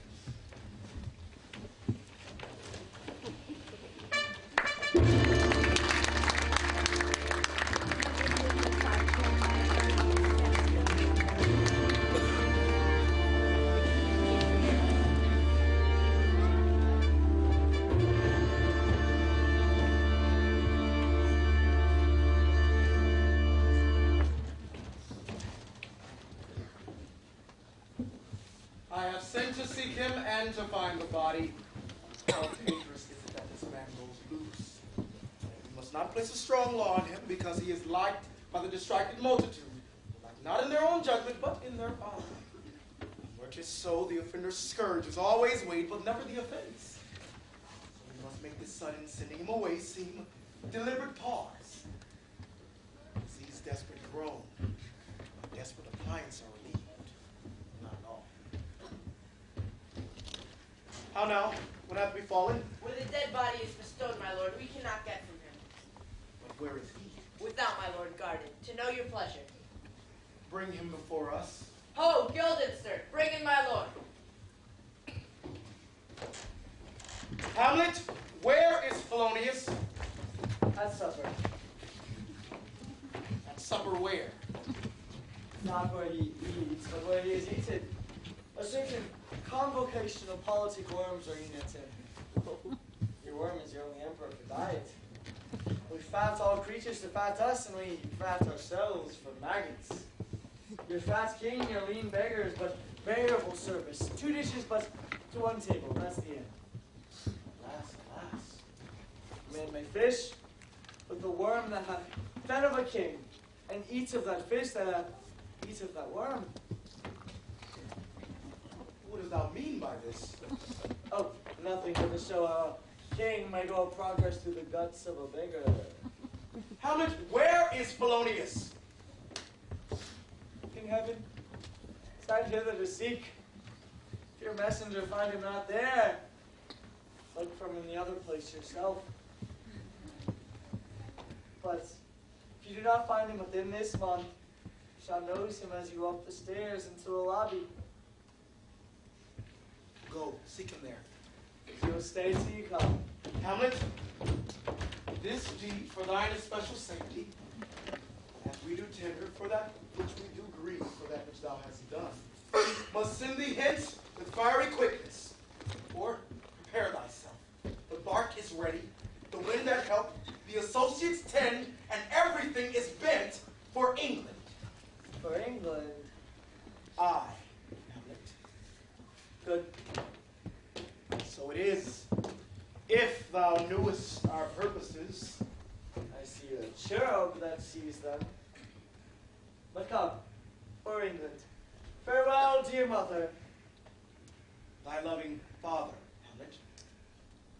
Oh, my mother. Father and mother is man and wife, man and wife is one flesh. So my mother.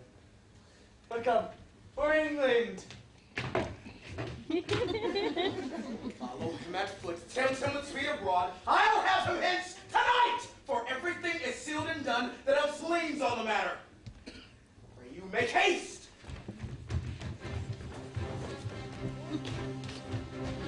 And England, if my love thou holdest at aught, pay homage to us. Thou mayest not coldly set our sovereign process, importing at full, by conjuring of letters, the present death of Hamlet.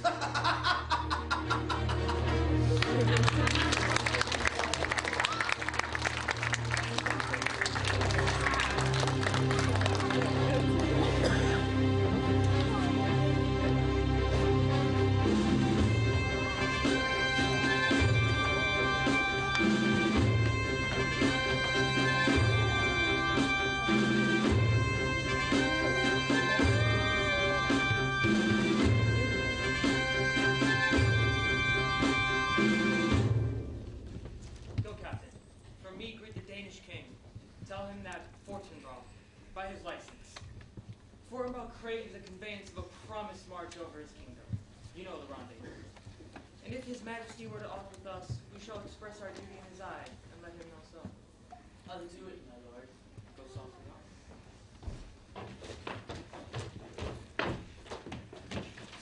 on. Sir, whose powers are these? They are of Norway, sir. And how purpose, sir, I pray you? Against some parts of Poland. Who commands them, sir?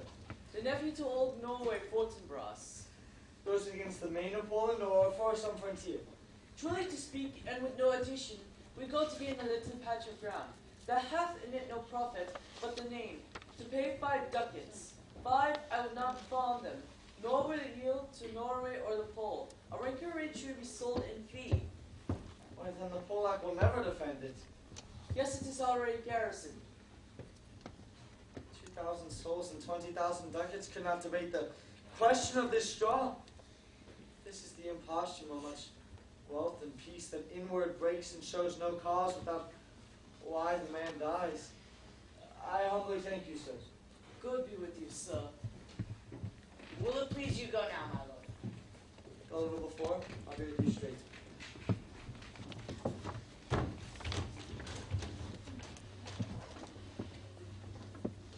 Now all occasions to inform against me and spur my dull revenge. What is a man if his chief good and market be but to sleep and feed?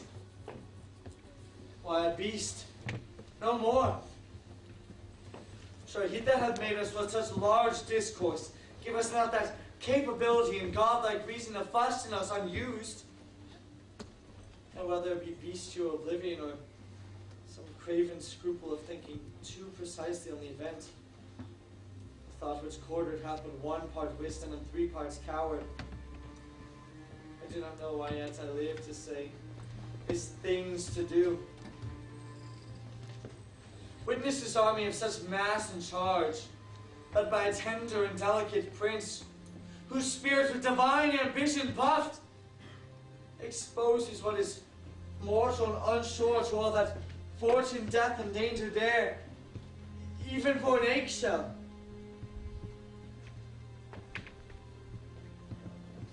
And how stand I, that have a father killed, a mother stained, excitements of my reasons and my blood, and let all sleep?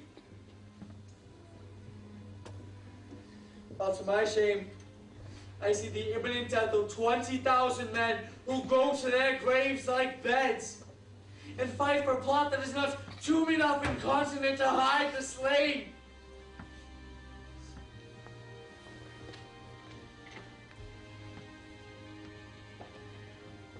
But from this time forth, my thoughts be bloody, or be nothing worth.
Good sure spoken with, for she may strew dangerous conjectures and ill-reading minds. Let her come.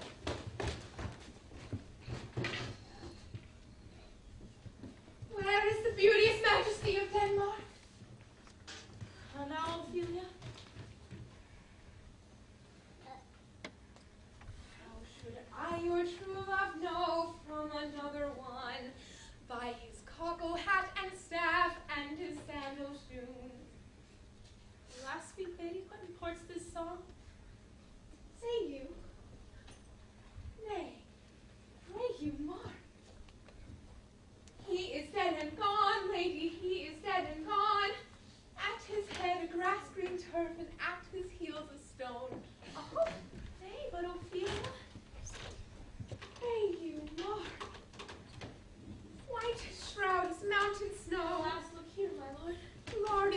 the sweet flowers which be wet to the ground did not go with true love showers.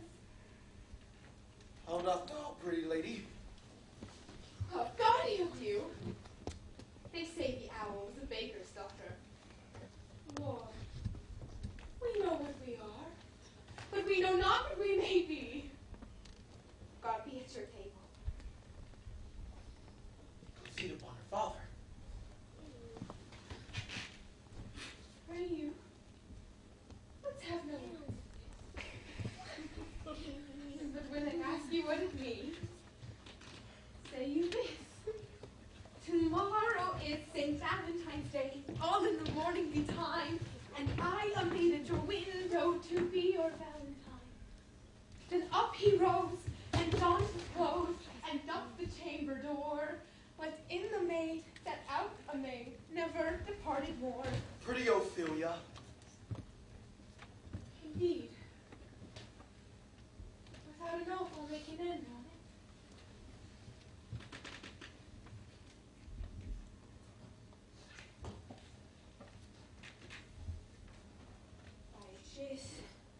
By Saint Charity, alack, and fly for shame. Young men'll do it, if they come to it. By cock they are to blame. Quoth she, before you tumbled me, you promised me to wed. He answered, so I would have done. By yonder sun, if thou hadst not come to my bed. How long hath she been thus? I hope all will be well. We must be patient. But I cannot choose to weep to think they should lay him in the cold ground. My brother shall know of it. And so I thank you for your good counsel. Come, my coach. Follow her. Give her good watch, I pray you. Oh, this is the poison of deep grief. And it springs all from the death of her father. Oh, Gertrude, Gertrude. When sorrows come, they come not in single spies, but in battalions. First, her noble father slain, and next, your son sent away, and he the author of his own just remove.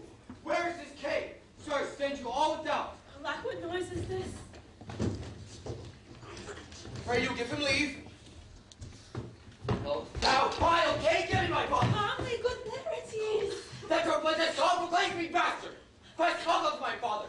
Brands me hard, even here between the chaste, unsmirched brow of my true mother! What is this cause, Laertes, that makes your rebellion seem so giant-like? Let him go, Gertrude. Do not fear our person.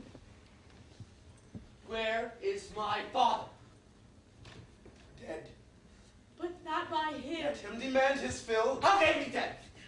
I will not be juggled with. To hell allegiance, bound to the blackest devil. Let company comes, but only I'll be most thoroughly revenged for my father. Who shall stay you? My will, not all the world. Laertes, if you desire to know the certainty of your dear father's death, is it writ in your revenge that sweepstake you would draw both friend and foe? None but his enemies. Will you know them then? To his good friends thus wide I'll open my arms, and like a kind like rendering pelican, repass them with my blood. Now, Laertes, you speak like a good child and a true gentleman. But I am most guiltless of your dear father's death, and am most sensible in grief for it. And it shall soon pierce your judgment as doth Kaydas to your eye. Now, what noise is this?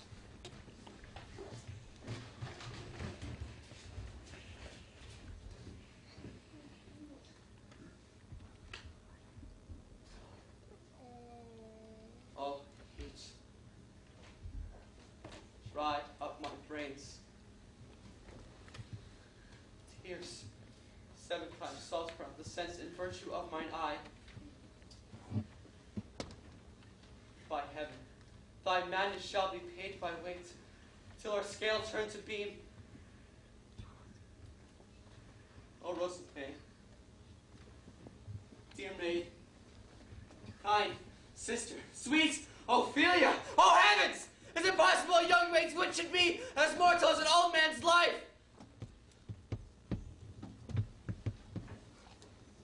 Nature is fine in love. And where 'tis fine, it sends some precious instance of itself after the thing it loves. They poured him barefaced on the fire. Hey, nonny, hey. In his grave rained many a tear. Fare you well, my dove. Hadst thou thy wits and didst persuade revenge, it could not move thus. Laertes,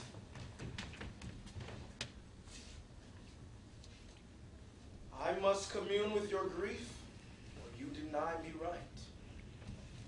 Be you content to lend to us your patience, and we shall jointly labor to find your soul due content.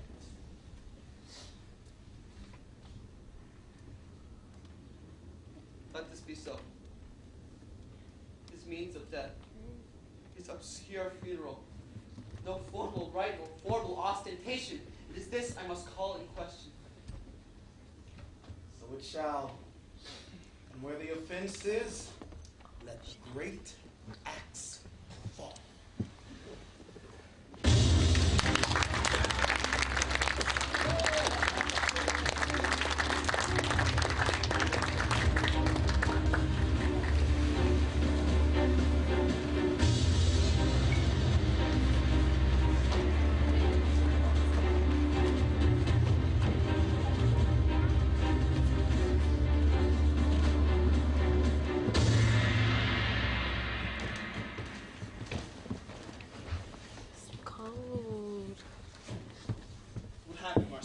Seafaring men have just come to port.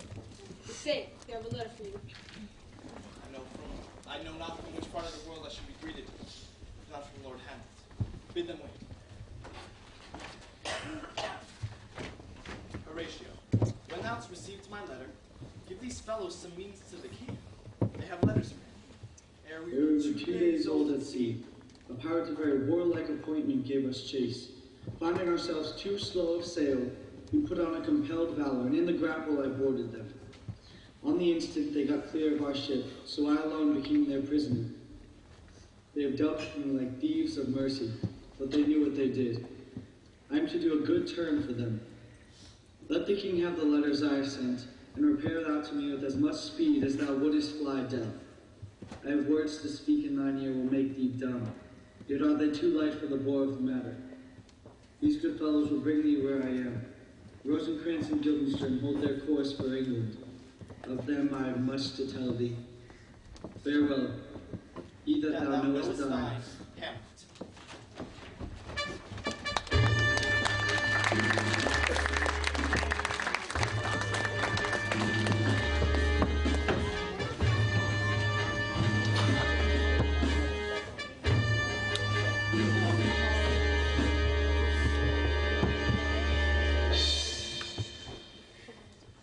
Now must your conscience my acquaintance seal. You must put me in your heart for friend. Sith you have heard, and with a knowing ear, that the one who hath your noble father slain pursued my life.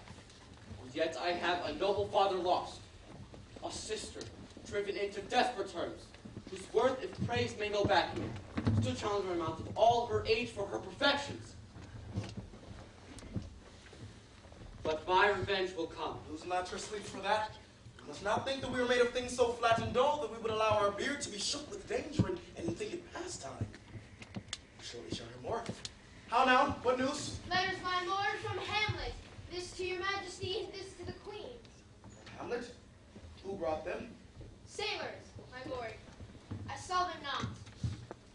Laertes, you shall hear them. Leave us. High and mighty, you must know that I am set naked in your kingdom. Tomorrow I will beg leave to see your kingly eyes, whereunto I will recount the occasion of my more strange and sudden return. Hamlet, but what does this mean? I am lost in it, but let him come. It warms the very strictest in my heart that I shall live to tell him to his teeth, thus didst thou. If it be so, Laertes, will you be led by me? Aye, my lord, so long as I will not be o'erruled to a peace. To thine own peace. I will work him to an exploit now ripe in my devise, whereon he shall choose not but fall. And for the death of Hamlet, no wind of blame shall breathe, and even his mother shall discharge the act and think it accident. I will be ruled, but rather you can devise it, so that I might be the organ. Good. Hamlet returns, shortly shall hear that you are come home. You have been much talked of, Laertes, for the art and exercise of your defense, for your rapier most especially. In hearing these such fine reports, did Hamlet so envenom with envy that he could nothing do but pray for your sudden coming, or to play against you. We will contrive to bring you both together and to wager on your heads. Hamlet being so remiss, most generous and free of all contriving, will fail to peruse the foils. Then you, with a little ease or a little shuffling, will choose a sword unbaited and requite him for your father. I will do it, and for that purpose I will anoint my sword. I bought an unction of the Montague, so mortal that if I dip a knife in it where blood draws, no cataplasting to save the thing from death, but as but scratch with the ball. I will dip my blade in this contagion, so that if I gallop him slightly, it may be death. Let's further think on this business. If we should fail, 'twere better not assayed. Therefore, we must come up with a back or a second that shall hold. The first shall last in proof. So let me see. Ah! When you're in your bouts, most hot and dry, and when Hamlet asks for drink, I will have prepared for him a chalice of the nunce, whereon but sipping, if the first shall fail, our promise shall hold there. Stay. What noise?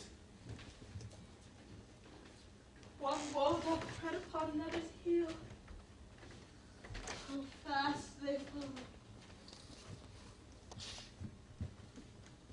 Our sisters drowned, Laertes. Drowned? There is a willow. There is a slant of brook that shows his oar leaves in the glassy stream. There with fantastic garlands did she come of crow flowers, nettles, daisies, and long purples. There on the pedant's bough her corian weeds clamoring to hang. The envious sliver broke when down her weedy trophies and herself fell into the weeping brook. Her clothes spread wide and mermaid-like while they bore her up. Which time she chanted snatches of old laws as one incapable of her own distress, and like a creature native and intuitive to that element. Love could not meet, till her garments, heavy with their drink, pulled the poor wretch from medliest slave to muddy death. Alas, that she is drowned. Drowned. Too much water hast thou, poor Ophelia, and therefore I forbid my tears. But it is our trick. Nature her custom holds. Let shame say what it will. Adieu, my lord. I have a speech of fire that fain would blaze it, but that this folly doubts it.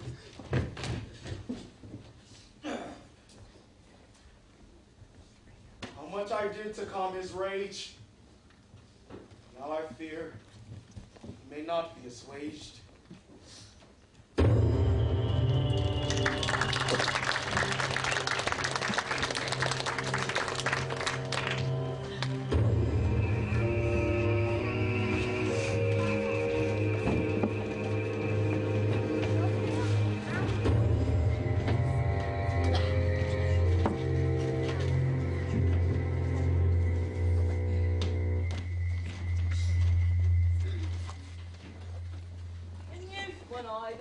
did not methought was very sweet. To contract the time for my fee, other methought there was nothing of me. Has this fellow no feeling of his business?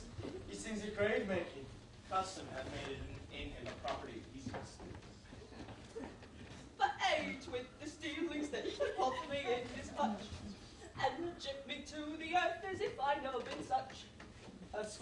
tongue in ink could sing once. And then he jousted it to the ground as if it were Cain's jawbone who did the first murder. A pick and a spade, and 4 shrouding sheep. A pit, a clay for 2 be made, for such a guest it is me. There's another. I'll speak to him. Whose grave's this, sirrah? Mine, sir. A pit, a clay for 2 be made, for such a guest is me. I think it be thine indeed, for thou liest in it. You lie at all, sir. Therefore, 'tis not yours. For my part, I do not lie in it, and yet it is mine. Well, thou dost lie in it to be in it, and say it is thine. For the dead, not for the quick. Therefore, thou liest. 'Tis a quick lie, sir. Turn away gain from me to you. What man dost thou dig it for? No man, sir. Well, what woman then? No woman either.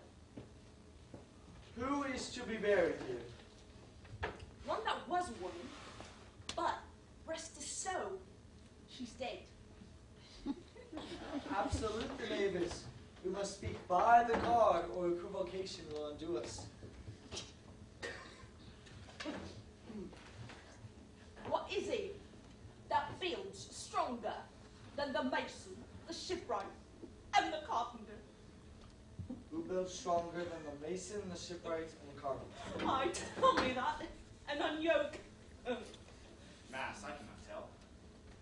The grave maker. The houses he builds last 10 doomsday. How long has thou been a grave maker? Of all the days of the year, I came to it that day that alas King Hamlet, or King Kaydas. How long is that since? Don't you tell that. Every fool can tell that. It was the very day that young Hamlet was born. He that is man sent to England. How came he mad? Oh, very strangely, they said. How strangely? Well, he had losing his wits. Upon what grounds? Why, in Denmark. How long will a man lie on the ground ere he rot? Faith, if he be not rotten before he die, as with many pocky corpses nowadays, that will scarce hold laying. They'll last you some 8 years, 9 years. This skull is laden 10 and 7 years. Whose was it? A horse and mad fellows it was. Whose do you think it was?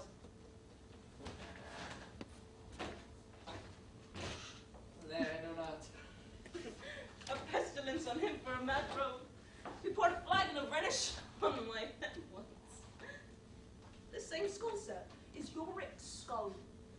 King Chester. This? You're not.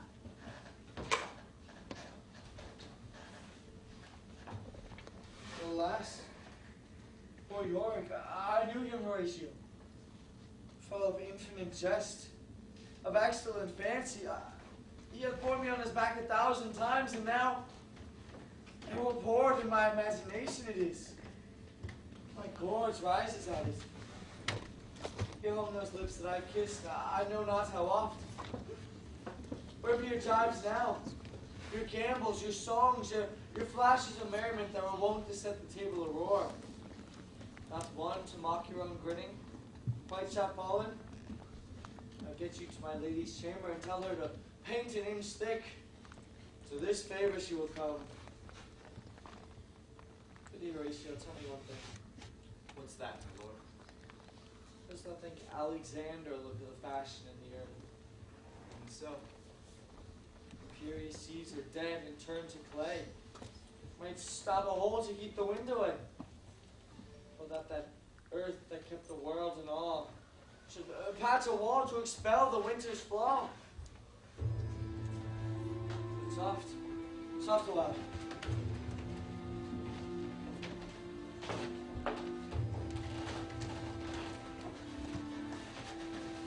Here comes the king, the queen, the courtiers. Who's this they follow? no such maimed rights. This thou betoken the course they followed did with desperate hand forge to its own life. Father Somerset, catch me while I mark. What ceremony else? This is this very noble youth, mark. What ceremony else? Her obsequence has been as far and large as we have warranty. Her death was doubtful, and but that in great commando airs away the order, she in ground unsanctified have lodged. Well, must there no more be done? No more be done. We should profane the service of the dead, to sing a requiem and such rest to her as to peace parted souls.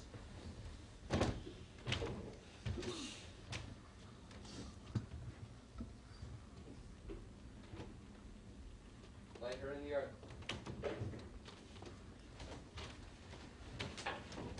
And from her fair, unpolluted flesh, may violets spring.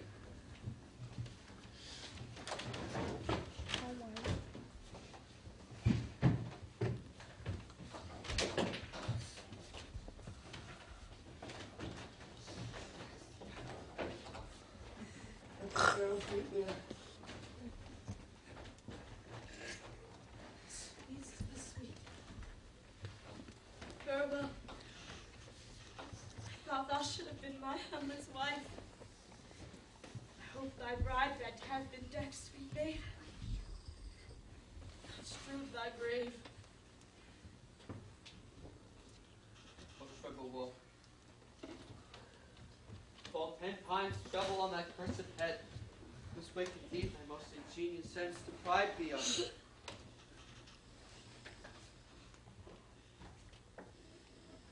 What is he whose grief bears such an emphasis, whose face of sorrow makes those wandering stars stand like wonder-wounded hearers?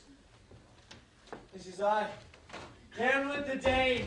The devil take thy soul! Now praise not well. I prithee take thy fingers from my throat, for though I'm not splendid and rash, there happened to be something dangerous which let wisdom fear. Pluck them asunder. Hamlet! Hamlet! I will fight with them upon this theme until my eyelids will no longer wag. Oh, my son, what theme? I loved Ophelia. 40,000 brothers cannot with all their sum make up mine. Swoon, what wouldst thou do for her? Would weep? Would fast? Would fight? Would tear thyself? Drink of ice only the crocodile? Be buried quick with her? I'll do it. Now pile up your dust till on this flat mountain you have made. Oh, my lord, be quiet. This is mere madness, and thus the fit will work on him anon, as patient as a female dove when that her golden couplets are disclosed. His silence will sit drooping.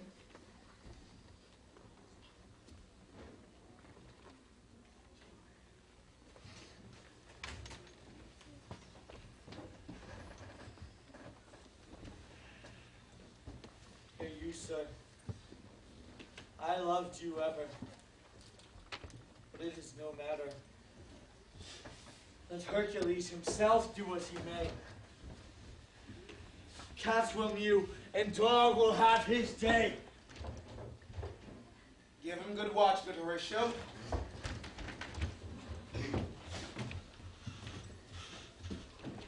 Strengthen your patience in our last night's speech. Shall this matter to present push? This grave shortly shall have a living monument. In our quiet shortly shall we see. Till then, in patience must our proceedings be.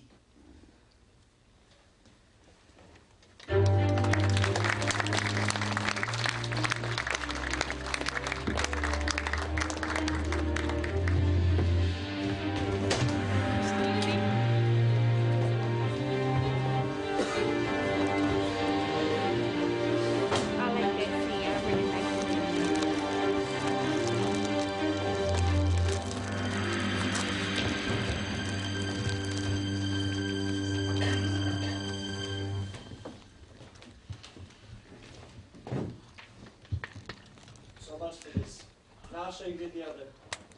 Do you remember all the circumstance? Aye, my lord. So in my heart there was a kind of fighting that would not let me sleep. So up from my cabin, my sea gown scarfed about me. In the dark groped out to find them, so I had my desire. Fingered their patches in, finally returned to mine own room again.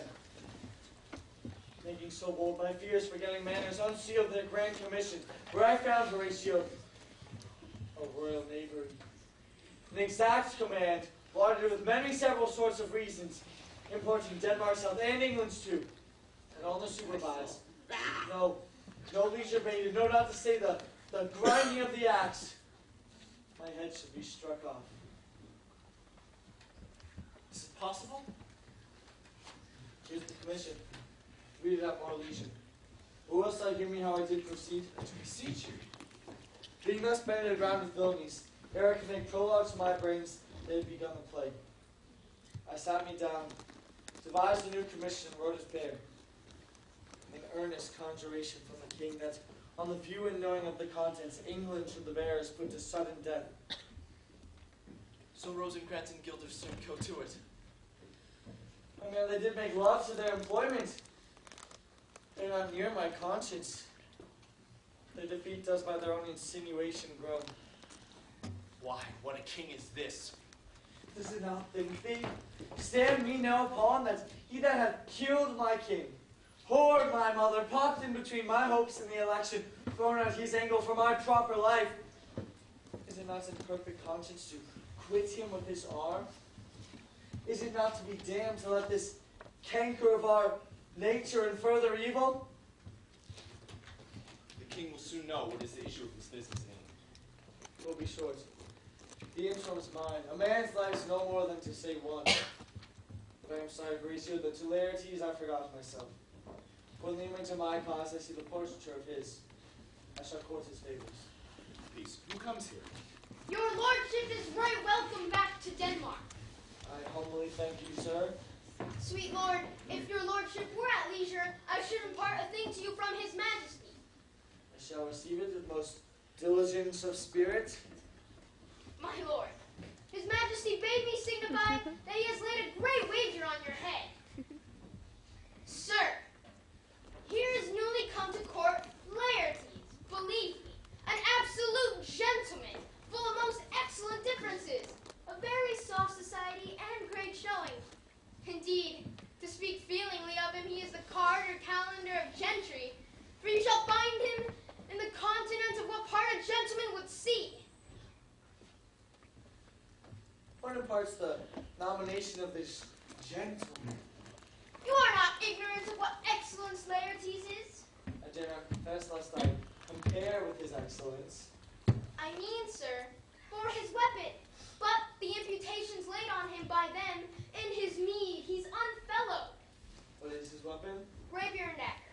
That's two of his weapon, but, well. The king hath wagered that in a dozen passes between yourself and him, he shall not exceed you 3 hits. He hath laid on 12 for 9, and it would come to immediate trial if your lordship would vouchsafe the answer. Let the foils be brought, the gentleman willing, and the king hold his purpose. I shall win for him, and if I can, if not, I shall gain nothing but my shame and the odd hits.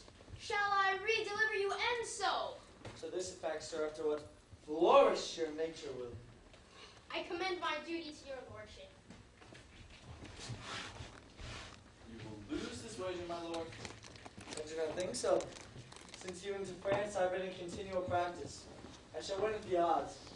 But thou wouldst not think how ill all's here about my heart. It is no matter. Nay, good my lord. It is but foolery. It is a kind of gain-giving that would perhaps trouble a woman. If your mind is like anything, obey it. I will forestall the repair hither and say you are not fit. Not a whit.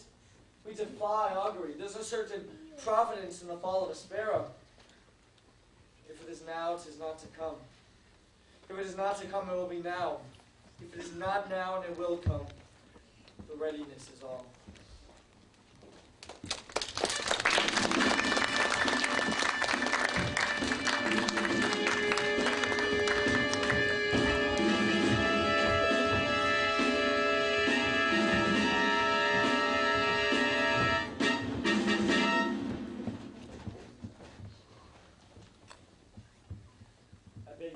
sir, for I have done you wrong. But pardon it as you are a gentleman. This presence knows, and you must needs have heard why I am punished for sore distraction. What I have done that makes your nature, honor, and excellence be roughly awake, I here proclaim as madness. Sir, in this audience, let my disclaiming from a purposed evil free me so far in your most generous thoughts that I have shot my near over the house and hurt my brother. I am satisfied in nature, whose motive in this case is serving to the most of my revenge. I do receive your love like love and will not wrong it. I embrace it freely and will this brother's wager frankly play. Come, give us the foils. I'll be your foil, Laertes. For in mine ignorance shall your excellence, like a star on the darkest night, stick fiery off indeed.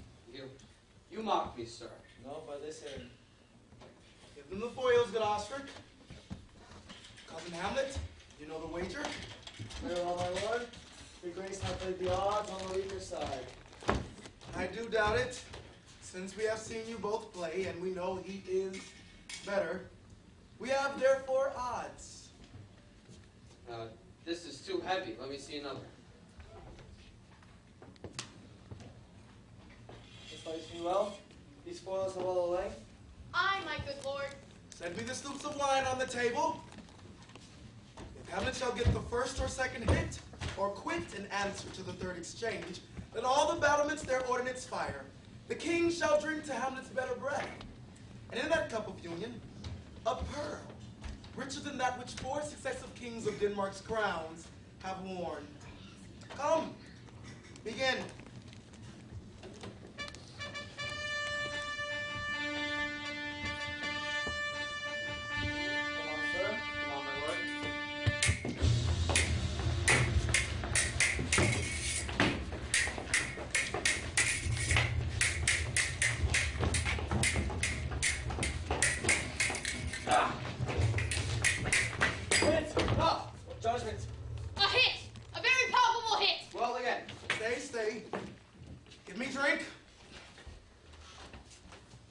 Hamlet, this pearl is thine. Here's to thy health. Give Hamlet the cup. Sit up high well. I'll play this bout first. Well again.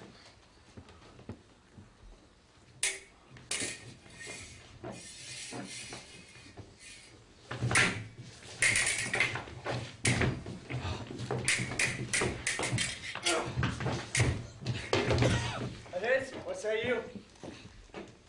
Hit. I do confess it. Son shall win. The queen carouses to thy fortune, heaven. Good, madam. No, Gertrude, don't drink! I will, my lord, I pray you. Pardon me. By and by. Well, come, let me wipe thy feet. My lord, I shall hit him now. I do doubt it. Yet it is almost against my conscience. Come, Laertes, for the third, you do but dally. I pray you pass with your best violence. I'm afraid you make a wanton of me. Say so. Come on.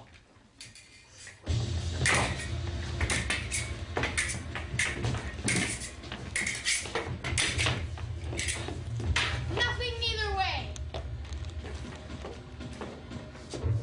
I like you now! Ah!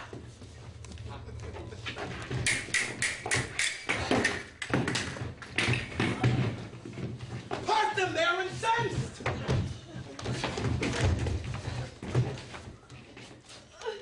Look to the queen there, ho! They bleed on both sides. How is it, my lord? How is it, Laertes? Why, as the woodcock to mine own spring. Awesome! I am justly killed with mine own treachery!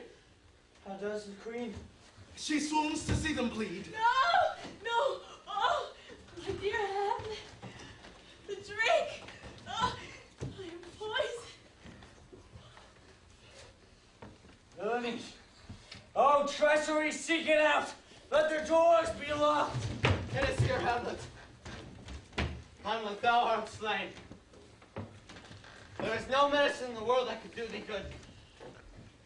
And neither is not half an hour of life.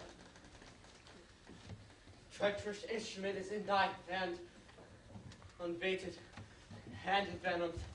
The foul practice hath turned itself on me. Lo, here I lie, never to rise again. The queen is poisoned. I can no more. The king's to blame. Points and venom too, and venom to thy work.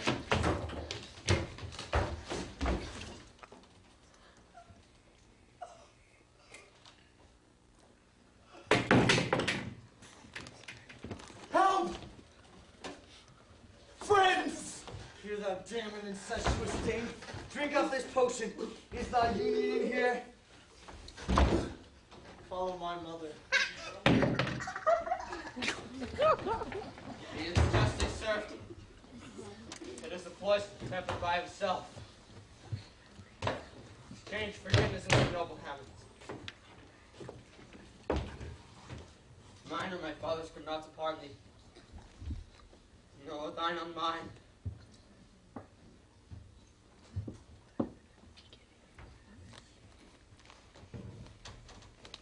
Heaven make thee free of it.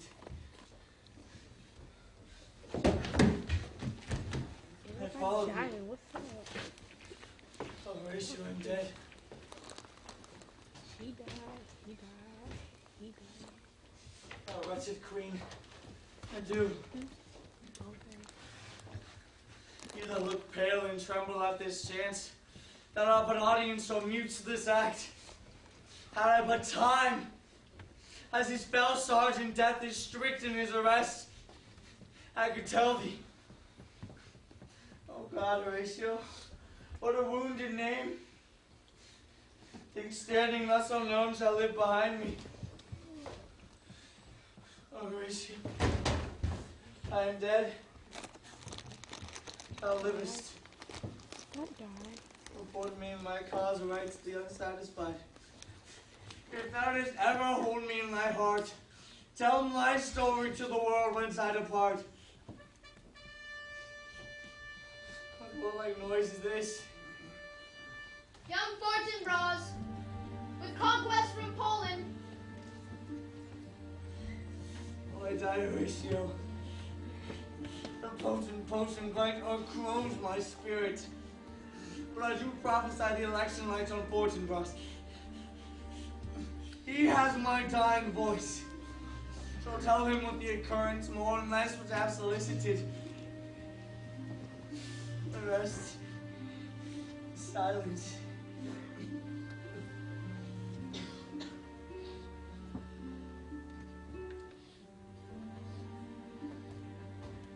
Your noble heart now is cracked. Night, sweet prince. Flights of angels sing to thy rest.